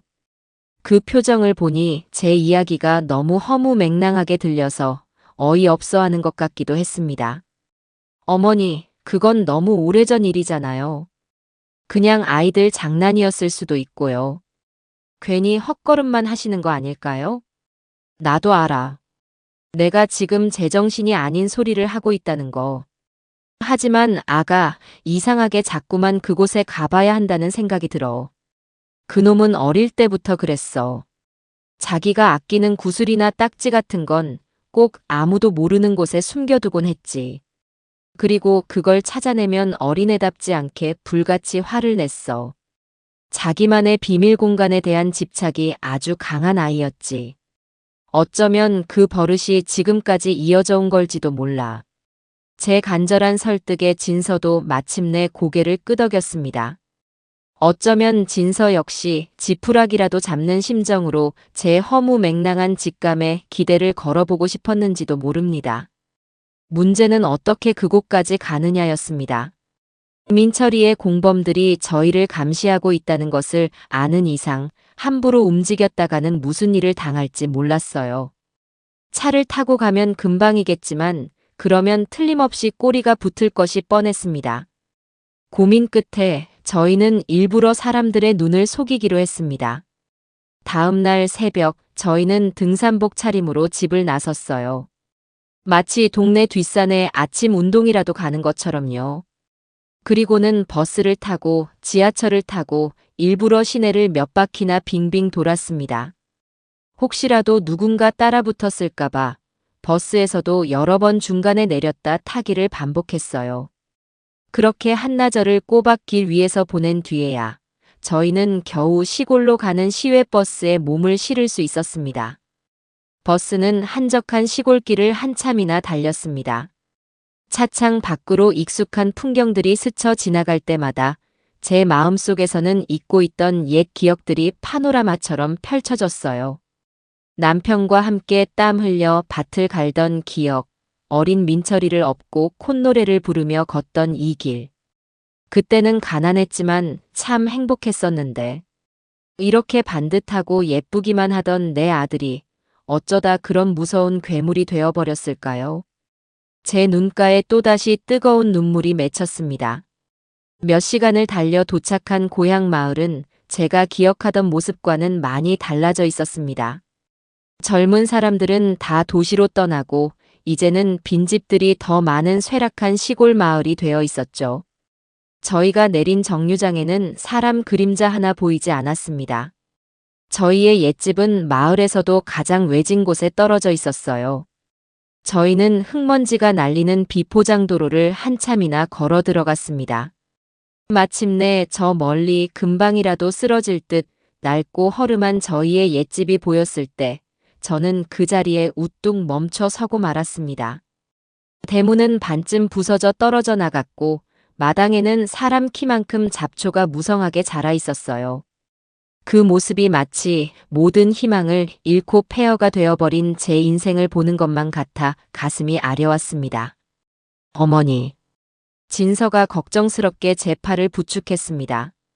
저는 애써 마음을 다잡고 삐걱거리는 대문을 밀고 안으로 들어섰어요. 그리고 마당 한가운데에 수십 년의 세월을 꿋꿋하게 버티고 서 있는 늙은 감나무를 발견했습니다. 사진 속의 그 나무가 틀림없었어요. 가지는 앙상하게 말라 있었지만 그 모습은 제 기억 속 모습 그대로였습니다. 저희는 집 안으로 들어가 창고 구석에 녹슬어 처박혀 있던 낡은 삽과 호미를 찾아들었습니다. 그리고는 망설일 것도 없이 감나무 아래로 다가가 땅을 파기 시작했어요. 오랫동안 사람의 발길이 닿지 않은 땅은 돌처럼 단단하게 굳어 있었습니다. 삽이 땅에 박힐 때마다 퍽, 퍽 하는 둔탁한 소리가 고요한 공간을 울렸어요. 저희는 땀을 뻘뻘 흘리며 교대로 땅을 파내려갔습니다. 처음에 비장했던 마음과는 달리 시간이 흐를수록 점점 불안한 마음이 고개를 들기 시작했습니다. 어쩌면 이건 정말 헛수고일지도 모른다는 생각, 내가 지금 무슨 정신 나간 짓을 하고 있는 건가 하는 후회가 밀려왔어요. 어머니, 그냥 그만할까요? 너무 힘드신 것 같아요. 진서가 숨을 헐떡이며 말했습니다. 저 역시 팔다리가 끊어질 것처럼 아프고 숨이 턱까지 차올랐어요. 포기하고 싶은 마음이 굴뚝 같았습니다. 바로 그때였어요. 제가 마지막이라는 심정으로 힘껏 내리찍은 삽 끝에서 캉 하는 흙과는 다른 무언가에 부딪히는 날카로운 리가 났습니다. 저와 진서는 동시에 동작을 멈추고 서로를 바라보았어요.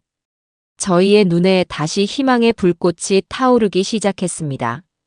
저희는 다시 미친 듯이 흙을 파헤쳤습니다. 그러자 흙 속에서 서서히 낡고 검은 나무 상자의 모습이 드러나기 시작했어요. 크기는 그리 크지 않았지만 묵직해 보이는 괴짝이었습니다. 자물쇠는 녹이 슬어 부서져 있었어요.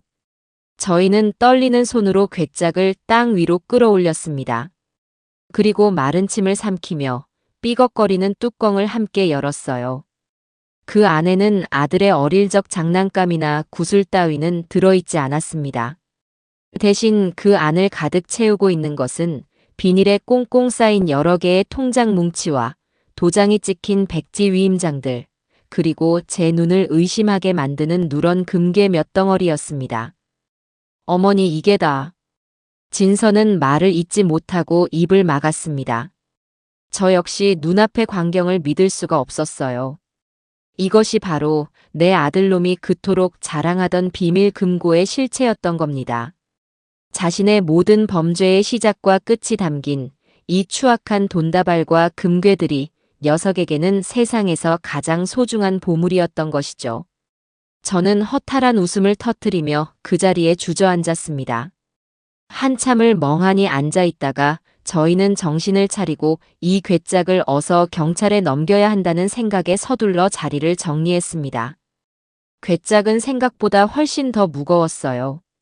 저희는 낑낑거리며 괴짝을 들고 서둘러 마을을 빠져나가기 위해 발걸음을 옮겼습니다. 바로 그때였어요. 저 멀리 마을 어귀에서 저희가 타고 왔던 버스와는 다른 아주 낯선 검은색 승용차 한 대가 흙먼지를 일으키며 이쪽으로 달려오는 것이 보였습니다. 그리고 그 차는 정확히 저희의 옛집 앞에서 멈춰 섰어요. 어머니, 저 차. 진서의 목소리가 공포에 질려 떨렸습니다.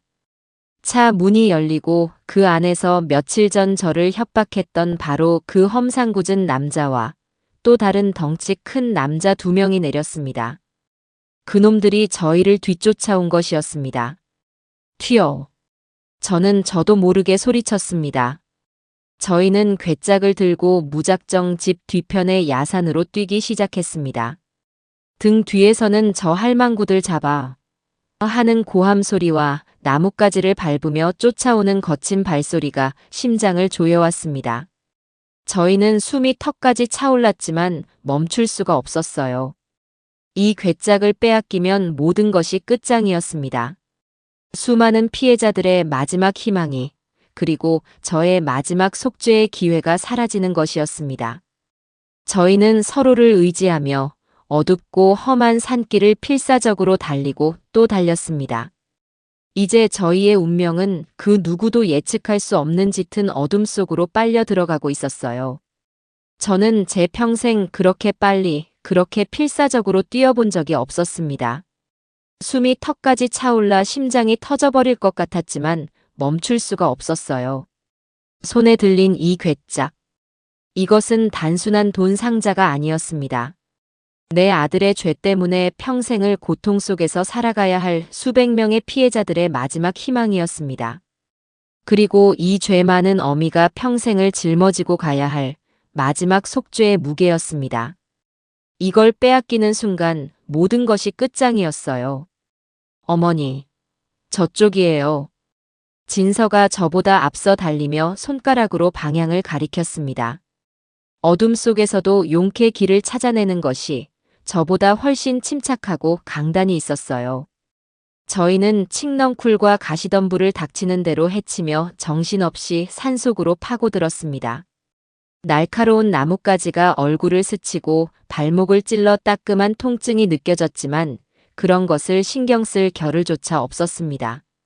묵직한 괴짝 때문에 자꾸만 몸이 휘청거렸고 몇 번이나 발을 헛디뎌 넘어질 뻔한 것을 겨우 버텨냈어요. 한참을 정신없이 달리자 등 뒤에서 들려오던 발소리가 조금씩 멀어지는 듯 했습니다. 저희는 잠시 숨을 고르기 위해 커다란 바위 뒤에 몸을 숨겼습니다. 저는 그 자리에 주저앉아 거친 숨을 몰아쉬었어요. 온몸은 땀으로 흠뻑 젖었고 다리는 제 것이 아닌 것처럼 후들후들 떨려왔습니다. 아가, 너는 괜찮으냐? 네, 어머니, 저는 괜찮아요. 하지만 이대로는 안 되겠어요. 저놈들이 곧 따라올 거예요. 진서의 말대로였습니다. 저놈들은 이 동네 지리의 어두운 저희와는 달리 작정하고 저희를 쫓아온 놈들이었어요. 곧바로 이 근처를 샅샅이 뒤지기 시작할 것이 뻔했습니다. 저희는 다시 일어나 비틀거리며 걸음을 옮겼습니다. 하지만 이미 체력은 바닥난 지 오래였어요. 바로 그때였습니다. 진서가 악 하는 짧은 비명과 함께 바닥에 주저앉았어요. 어둠 속에서 발을 헛디뎌 발목을 접질린 모양이었습니다. 왜 그래? 괜찮아? 발목이 너무 아파서 못 걷겠어요, 어머니. 진서의 얼굴이 고통으로 하얗게 질렸습니다.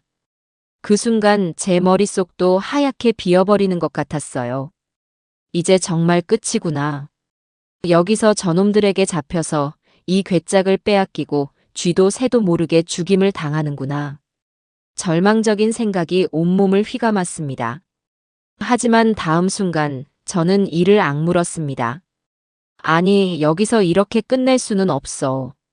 내 딸이나 다름없는 이 아이를 이렇게 죽게 내버려 둘 수는 없어.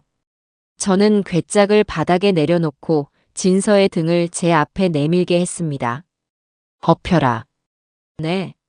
하지만 어머니 허리도 안 좋으신데. 시끄러워. 괜찮으니까 어서. 저는 진서를 억지로 제 등에 업었습니다. 70평생 누군가를, 그것도 다 큰 어른을 업어본 것은 처음이었습니다. 며느리의 무게에 무릎이 휘청거리고 눈앞이 아찔했지만 저는 젖먹던 힘까지 다해 자리에서 일어났습니다. 그리고 한 손으로는 괴짝 손잡이를 잡고 땅에 질질 끌며 다시 걷기 시작했어요. 한 걸음, 또 한 걸음. 제 입에서는 흡하는 거친 소리가 터져 나왔고 등과 어깨에서는 뼈가 부서지는 듯한 고통이 느껴졌습니다. 하지만 저는 멈추지 않았어요. 제 등 뒤에서 흐느끼는 며느리의 울음소리가, 그리고 저 멀리서 이쪽으로 간 것 같아. 찾아봐. 하고 외치는 놈들의 목소리가 저를 채찍질했습니다. 얼마나 걸었을까요? 더 이상은 단 한 걸음도 내디딜 수 없다고 생각했을 때 제 눈앞에 희미하게 어떤 형태가 보였습니다. 그것은 아주 오래전 동네 사냥꾼들이 짐승을 피하기 위해 임시로 파놓았던 작은 토굴이었습니다. 지금은 거의 허물어져 입구가 좁았지만 우리 두 사람이 겨우 몸을 숨길 수는 있을 것 같았어요. 저는 마지막 남은 힘을 쥐어짜 내 진서를 토굴 안으로 밀어넣고 저도 괴짝과 함께 굴러 들어가다시피 했습니다. 그리고는 입구를 마른 나뭇잎과 덤불로 급하게 가렸어요. 토굴 안은 한 사람이 겨우 누울 수 있을 정도로 비좁고 축축했습니다. 저희는 숨소리조차 내지 않으려고 입을 틀어막은 채 웅크렸어요. 잠시 후 저희가 숨어있는 토굴 바로 위로 놈들의 발소리가 들려왔습니다. 젠장, 어디로 사라진 거야? 분명 이 근처일 텐데 샅샅이 뒤져. 그놈들의 목소리가 바로 머리 위에서 들려올 때마다 제 심장은 발소리에 맞춰 터질 듯이 요동쳤습니다. 제발, 제발 우리를 그냥 지나쳐가게 해주세요. 저는 평생 믿지도 않던 하늘에 필사적으로 기도했습니다. 시간이 얼마나 흘렀을까요? 영원처럼 느껴지던 시간이 지나고 놈들의 발소리와 목소리가 조금씩 멀어져 갔습니다. 그들이 다른 쪽으로 수색을 하러 간 모양이었어요. 저는 그제야 참았던 숨을 몰아쉬었습니다. 하지만 안심하기는 일렀어요. 날이 밝으면 놈들은 다시 이곳을 샅샅이 뒤질 것이고 그때는 정말 꼼짝없이 잡히고 말 겁니다. 저는 떨리는 손으로 품속에서 휴대폰을 꺼내 들었습니다. 다행히 아직 배터리가 조금 남아 있었어요. 저는 서둘러 박 형사님의 번호를 눌렀습니다. 제발, 제발 전화를 받아야 해. 몇 번의 신호음이 가고 마침내 수화기 너머에서 박 형사님의 잠긴 목소리가 들려왔습니다. 여보세요? 형사님, 저예요. 김민철 어미. 저는 목소리를 최대한 낮춰 속삭였습니다. 어머님, 지금 어디십니까? 괜찮으십니까? 박 형사님의 목소리에 다급함이 묻어났습니다. 형사님, 저희가 아들놈이 숨겨둔 마지막 비자금을 찾았어요. 그런데 공범놈들이 저희를 쫓아와서 지금 시골 옛집 뒷산 토굴에 숨어 있어요. 제발 저희 좀 살려주세요. 어머님 진정하시고 거기가 정확히 어딘지 말씀해 주실 수 있겠습니까? 저는 제 기억을 더듬어 최대한 자세하게 저희가 있는 곳의 위치를 설명했습니다. 박 형사님은 제 말을 다 듣고는 절대 움직이지 말고 그곳에 그대로 숨어 있으라고 지금 바로 출발할 테니 조금만 더 버티시라고 말했습니다. 전화를 끊고 나니 그나마 한 줄기 희망이 보이는 듯 했습니다. 하지만 경찰이 이곳까지 오려면 적어도 1시간 이상은 걸릴 터. 그때까지 저희가 무사히 버틸 수 있을지가 문제였습니다. 아니나 다를까 얼마 지나지 않아 멀어졌던 놈들의 목소리가 다시 가까워지기 시작했습니다. 아무래도 이 근처가 제일 수상해. 젠장, 날이 밝으면 샅샅이 뒤져야겠어. 놈들이 저희가 숨어있는 토굴 근처에 자리를 잡고 밤을 새울 작정인 것 같았어요. 저와 진서는 서로의 손을 꼭 잡은 채 공포 속에서 시간이 흐르기만을 기다렸습니다. 새벽녘이 되어 동쪽 하늘이 희미하게 밝아오기 시작할 때였습니다. 놈들 중 하나가 이제 슬슬 찾아보자며 일어서는 소리가 들렸어요. 이제 정말 끝이구나. 저는 눈을 질끈 감았습니다. 바로 그 순간이었습니다. 저 멀리서 희미하지만 분명하게 여러 대의 차가 달려오는 소리와 함께 사이렌 소리가 새벽의 정적을 가르고 울려 퍼지기 시작했습니다. 뭐야? 경찰이다. 젠장, 어떻게 알고 온 거야? 놈들이 당황해서 소리치는 것이 들렸습니다. 잠시 후 수십 개의 손전등 불빛이 어두운 산속을 대낮처럼 밝혔고 꼼짝 마. 경찰이다. 손들어. 하는 박 형사님의 우렁찬 목소리가 울려 퍼졌습니다. 우왕좌왕하던 놈들은 얼마 저항하지도 못하고 현장에서 모두 체포되었습니다. 저와 진서는 그제야 토굴 밖으로 기어 나왔습니다. 박 형사님과 다른 경찰관들이 저희에게 달려와 괜찮냐며 물었어요. 저는 다리에 힘이 풀려 그 자리에 주저앉았습니다. 긴장이 풀리자 온몸이 솜처럼 늘어지는 기분이었어요. 저희는 경찰들에게 괴짝을 무사히 인계했습니다. 박 형사님은 괴짝 안을 확인하고는 놀라움을 금치 못하며 제게 말했습니다. 어머님, 이걸 정말 찾아내셨군요. 정말 믿을 수가 없습니다. 그 후의 일은 꿈처럼 지나갔습니다. 저희는 경찰차를 타고 무사히 서울로 돌아왔고 저희가 찾아낸 비자금과 비밀 장부는 아들 민철이와 그 일당의 모든 범죄를 증명하는 결정적인 증거가 되었습니다.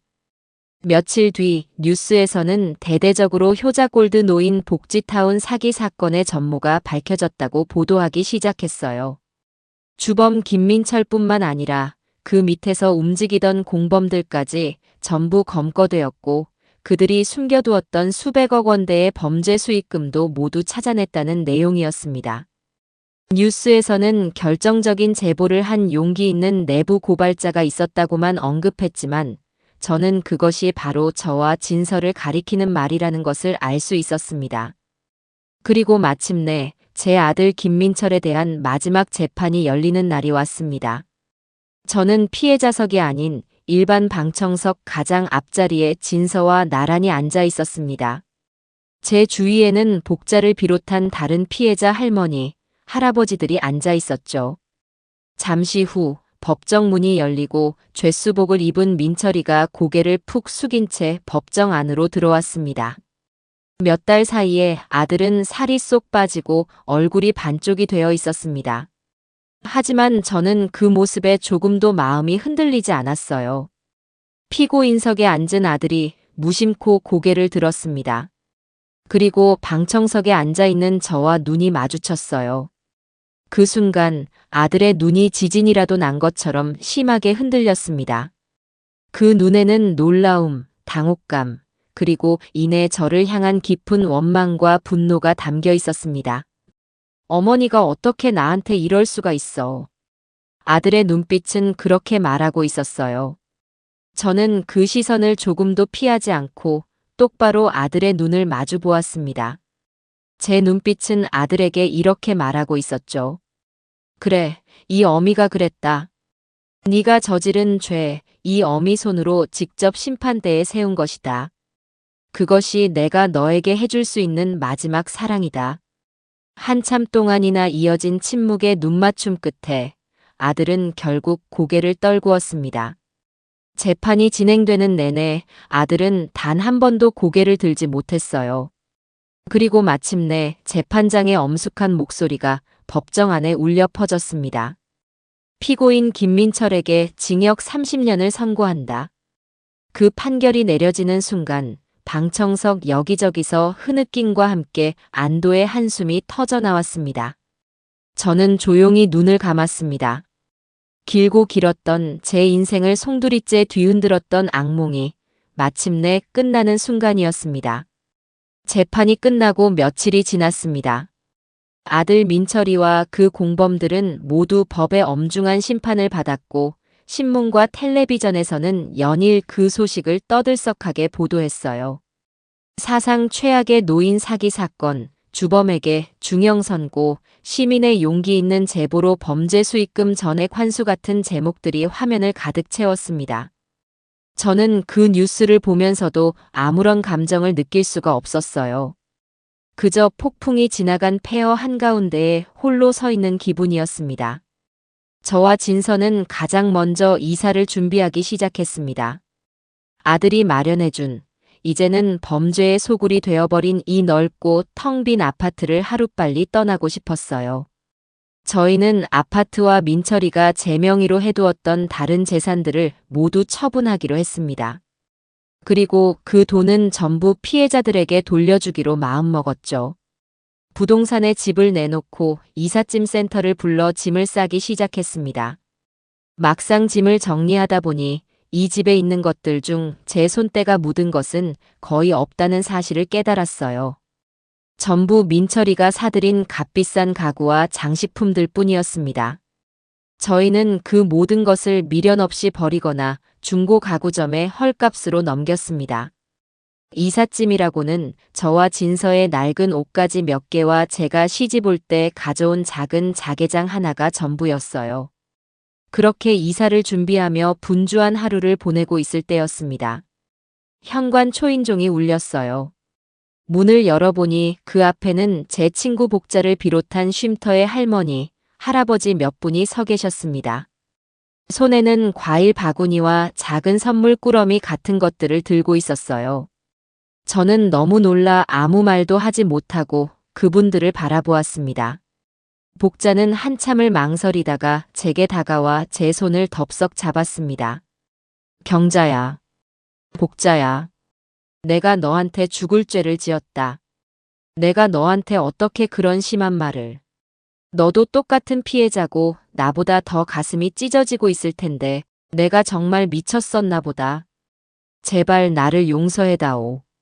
복자는 제 손을 잡은 채 아이처럼 엉엉 울었습니다. 그 모습에 저 역시 참았던 눈물을 터뜨리고 말았어요. 저희는 한참 동안이나 서로를 부둥켜 안고 울었습니다. 그 눈물 속에는 지난 시간 동안의 아픔과 원망, 그리고 미안함과 고마움이 모두 녹아내리는 듯 했어요. 복자 뒤에 서 계시던 휠체어 탄 할아버지께서 헛기침을 하며 저희에게 다가왔습니다. 김민철 씨 어머니, 아니, 이경자 여사님. 저희가 다 같이 인사드리러 왔습니다. 여사님과 며느님이 아니었으면 저희는 평생 길거리에서 억울하게 죽었을 겁니다. 이 은혜를 어떻게 다 갚아야 할지 모르겠습니다.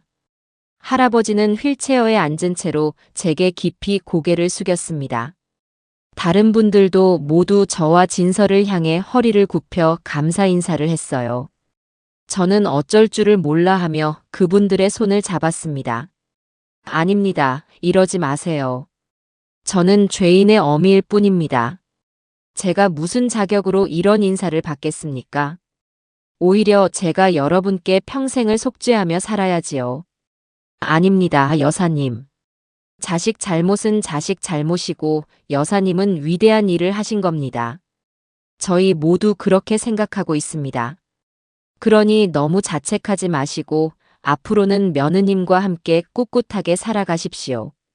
저희가 늘 응원하겠습니다. 그분들은 한참 동안이나 저희의 손을 잡아주시며 위로와 감사의 말을 전하고 떠났습니다.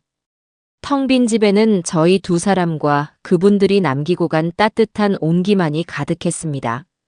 저는 그날 처음으로 아주 오랜만에 깊은 잠을 잘 수 있었습니다. 며칠 뒤 저희는 정들었던 그리고 원망스러웠던 아파트를 떠나 작은 빌라의 월세방으로 이사를 했습니다. 예전 집에 비하면 방도 좁고 허름했지만 이상하게도 마음은 훨씬 더 편안하고 아늑했어요. 더러운 돈으로 치장된 가짜 행복이 아니라 정직한 가난 속에서 진짜 행복을 찾은 기분이었습니다. 이삿짐을 다 풀고 저희는 작은 밥상에 마주 앉아 단출한 저녁을 먹었습니다. 밥과 김치 그리고 된장찌개가 전부인 소박한 밥상이었지만 제 평생 먹어본 그 어떤 진수성찬보다도 더 꿀맛처럼 달게 느껴졌어요. 밥을 먹는 내내 아무 말 없던 진서가 갑자기 숟가락을 내려놓고 저를 똑바로 쳐다보며 말했습니다. 어머니. 왜 그러니, 아가? 저 어머니께 드릴 말씀이 있어요. 진서는 한참을 망설이다가 결심한 듯 입을 열었습니다. 저 이제 어머니 딸 할래요. 민철 씨와는 법적으로도 완전히 남남이 되었지만 어머니와는 그렇게 되기 싫어요. 어머니만 괜찮으시다면 제가 평생 어머니 딸이 되어서 옆에서 모시고 살고 싶어요. 허락해 주시겠어요? 그 말을 듣는 순간 제 눈에서 다시 한번 뜨거운 눈물이 왈칵 쏟아졌습니다. 저는 아무 말도 하지 못하고 그저 고개만 계속 끄덕였어요. 제게는 세상에서 가장 나쁜 아들은 있었지만 세상에서 가장 착하고 귀한 딸이 있었습니다. 제가 무슨 복을 지었기에 이 지옥 같은 시간 속에서 이토록 귀한 보물을 얻게 된 걸까요? 저는 자리에서 일어나 진서를 힘껏 끌어안았습니다. 제 품에 안긴 며느리, 아니, 내 딸의 작은 어깨가 가늘게 떨리고 있었습니다. 우리는 그렇게 한참 동안이나 서로를 부둥켜 안고 기쁨과 슬픔이 뒤섞인 뜨거운 눈물을 흘렸어요. 제 인생의 가장 어두운 밤이 지나고 마침내 새로운 아침이 밝아오고 있었죠. 그렇게 저희 두 사람의 새로운 인생이 시작되었습니다. 시간은 참으로 무심하면서도 고마운 것이더군요. 아들이 제 인생에 남긴 깊은 상처와 배신감은 여전히 가슴 한구석에 남아 있었지만 진서와 함께하는 소박하고 정직한 일상은 그 상처 위에 따뜻한 햇살을 비춰주고 딱딱한 흉터를 부드럽게 어루만져 주었습니다. 몇 달이 지난 어느 날 저는 아주 오랜만에 용기를 내어 동네 경로당을 찾아갔습니다. 그동안 사람들의 시선이 두려워 집 안에만 틀어박혀 지냈지만 언제까지고 이렇게 숨어 살 수만은 없다는 생각이 들었기 때문입니다. 경로당 문을 열고 들어서는 순간 안에서 화투를 치고 있던 할머니들의 시선이 모두 제게로 향했습니다. 잠시 어색한 침묵이 흘렀어요. 저는 차마 고개를 들지 못하고 문 앞에서 머뭇거리고 있었습니다. 바로 그때 복자가 화투패를 내려놓고 환한 얼굴로 제게 다가와 팔짱을 꼈습니다. 어머, 경자 아니야. 여태 어디 갔다가 이제 와. 너 없어서 얼마나 심심했는지 알아? 다들 너 오기만 기다리고 있었어. 자, 이리 와서 앉아. 마침 사람 하나 모자랐는데 잘 됐다. 복자는 아무 일도 없었다는 듯 저를 가장 좋은 자리에 앉히고는 따뜻한 유자차까지 타서 손에 쥐어주었습니다. 다른 할머니들도 그러게 왜 이제야 왔어? 그동안 마음고생 심했지? 이제 다 잊어버려. 얼굴이 반쪽이 됐네. 어서 이거라도 좀 먹어봐. 하며 제게 온갖 간식들을 챙겨주셨어요. 그 누구도 제게 아들 이야기를 꺼내거나 아픈 상처를 들추어내지 않았습니다. 그저 오랜만에 만난 늙은 친구를 따뜻하게 맞아줄 뿐이었죠. 그 따뜻한 환대에 저는 또다시 코끝이 찡해지는 것을 느끼며 조용히 웃었습니다. 저는 더 이상 사기꾼 김민철의 어미가 아니라 그냥 친구 이경자로 돌아와 있었던 겁니다. 저와 진서는 주말마다 동네 무료 급식소에서 봉사활동을 시작했습니다. 무거운 짐을 나르고 수백 명분의 밥과 국을 끓이고 설거지를 하느라 몸은 고되고 힘들었지만 마음만은 그 어느 때보다 가볍고 충만했어요. 할머니, 정말 고맙습니다. 맛있게 잘 먹을게요. 하며 제 손을 꼭 잡아주는 어느 노숙인의 주름진 손에서 저는 제 아들이 주었던 그 어떤 비싼 선물보다도 더 큰 기쁨과 보람을 느꼈습니다. 진서 역시 예전의 그늘진 얼굴은 온데간데 없이 밝고 활기찬 미소를 되찾았어요. 저희는 땀 흘려 일한 뒤 급식소 구석에 마주 앉아 남은 밥에 김치를 얹어 먹으며 서로를 보고 웃었습니다.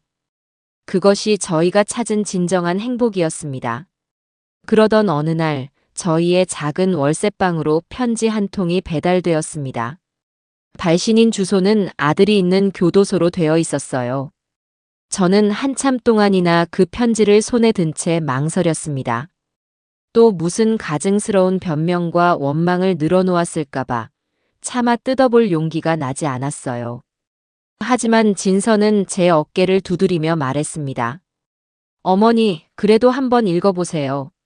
어쩌면. 저는 떨리는 손으로 편지 봉투를 뜯었습니다. 편지지에는 아주 짧은 글 한 줄만이 아이처럼 삐뚤빼뚤한 글씨로 적혀 있었습니다. 어머니, 죄송합니다.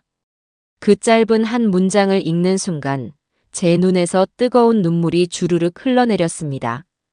편지지 위로 눈물이 떨어져 죄송합니다라는 글자가 얼룩처럼 번져나갔어요.